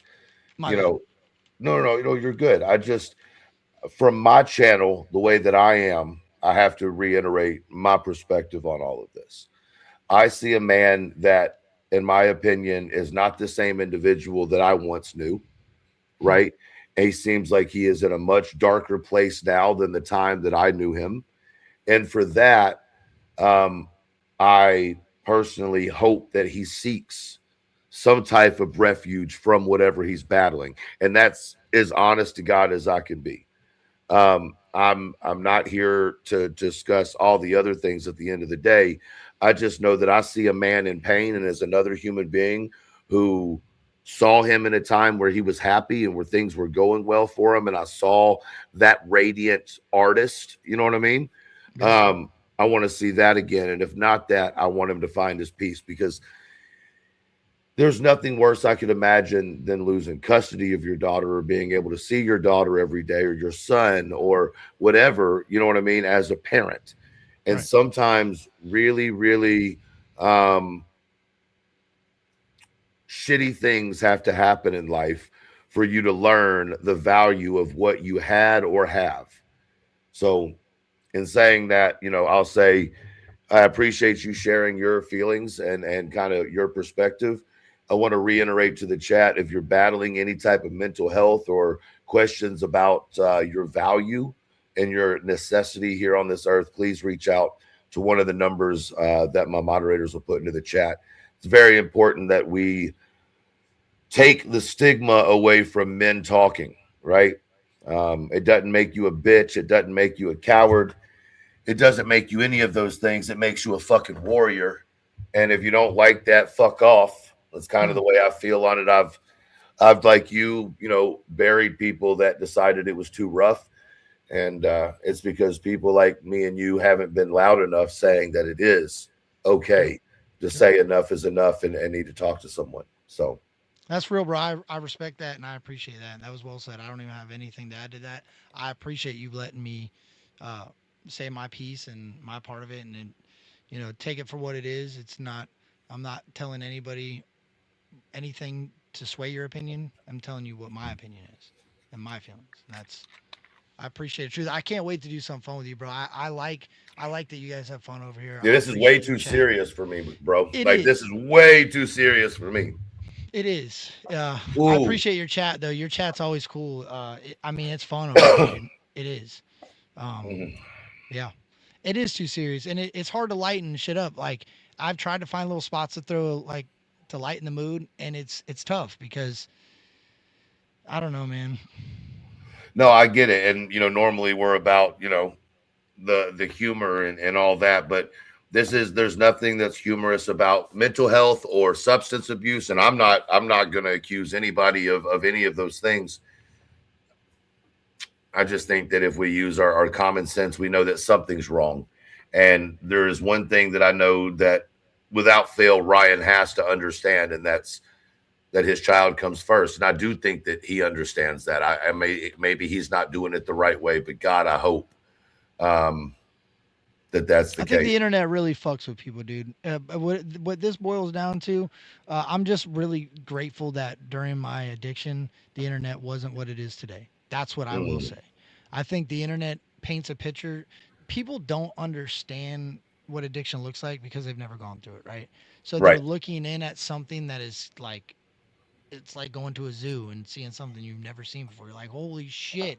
When all reality, it's actually pretty basic in its natural habitat, right? So if you place an addict in their natural habitat and you're looking in, they don't look as bad, right? They're crazy. They got some issues, but there's a lot of other motherfuckers that got way worse things going on. And it gives you that little bit of faith that you could pull out of your problems. That's why going into like rooms with other addicts is important. You know what I'm saying? Because you get to see, oh shit, dude, that dude was doing way more shit than I am, and he's got 20 years of sobriety under his belt now. It helps you. It gives you peace of mind that you're not alone, bro. And I appreciate you constantly talking about that and dropping your numbers in the chat, dude, because there was a time that I needed that number. I don't now, but there was a time that I needed that, and this shit didn't exist. So I respect the hell out of you for using your platform in that manner, and I appreciate you doing this with me, man.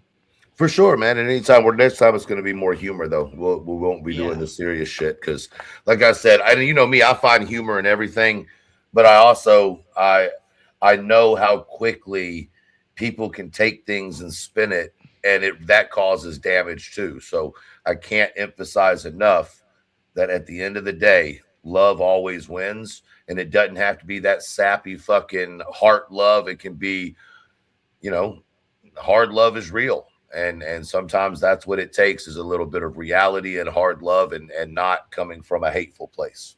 And there should be more of that. There's not enough of that. I agree. All right, bro. Thank you very much for joining. I'm going to wrap it up on this end. I appreciate you coming in and hanging out with me, bro. Yes, sir. Thank you, Truth, again, and have a great night, brother. You as well. See you. See you, Peace. chat. Oh, that was way more than I expected. Way more than I expected. I appreciate y'all hanging out. You know, it is what it is. You know what I'm saying? I hope that people take this live for what it was. I don't know the history of Kurt with people. I'm seeing a lot in the chat. Kurt's always been real with me. So I'm always going to keep it real with him. And I appreciate y'all's input on tonight's show. We will be back on tomorrow as normal. What is it? Thursday? Yeah, tomorrow's Friday night. We'll be doing some fun stuff tomorrow night. I'm not sure what. And then Saturday night, we have Saturday Night Live planned. As long as nothing fucks up, we will be doing Saturday Night Live. So there you go. Set you up for failure. Didn't set me up for failure. Drop the links if you guys listen. I'm not here to drop links to y'all. I don't know y'all. That's not what I do on my channel. Y'all all right. All right, guys. I will talk to y'all later. Thank you and make sure and smash that like button on the way out. And I will talk to y'all later.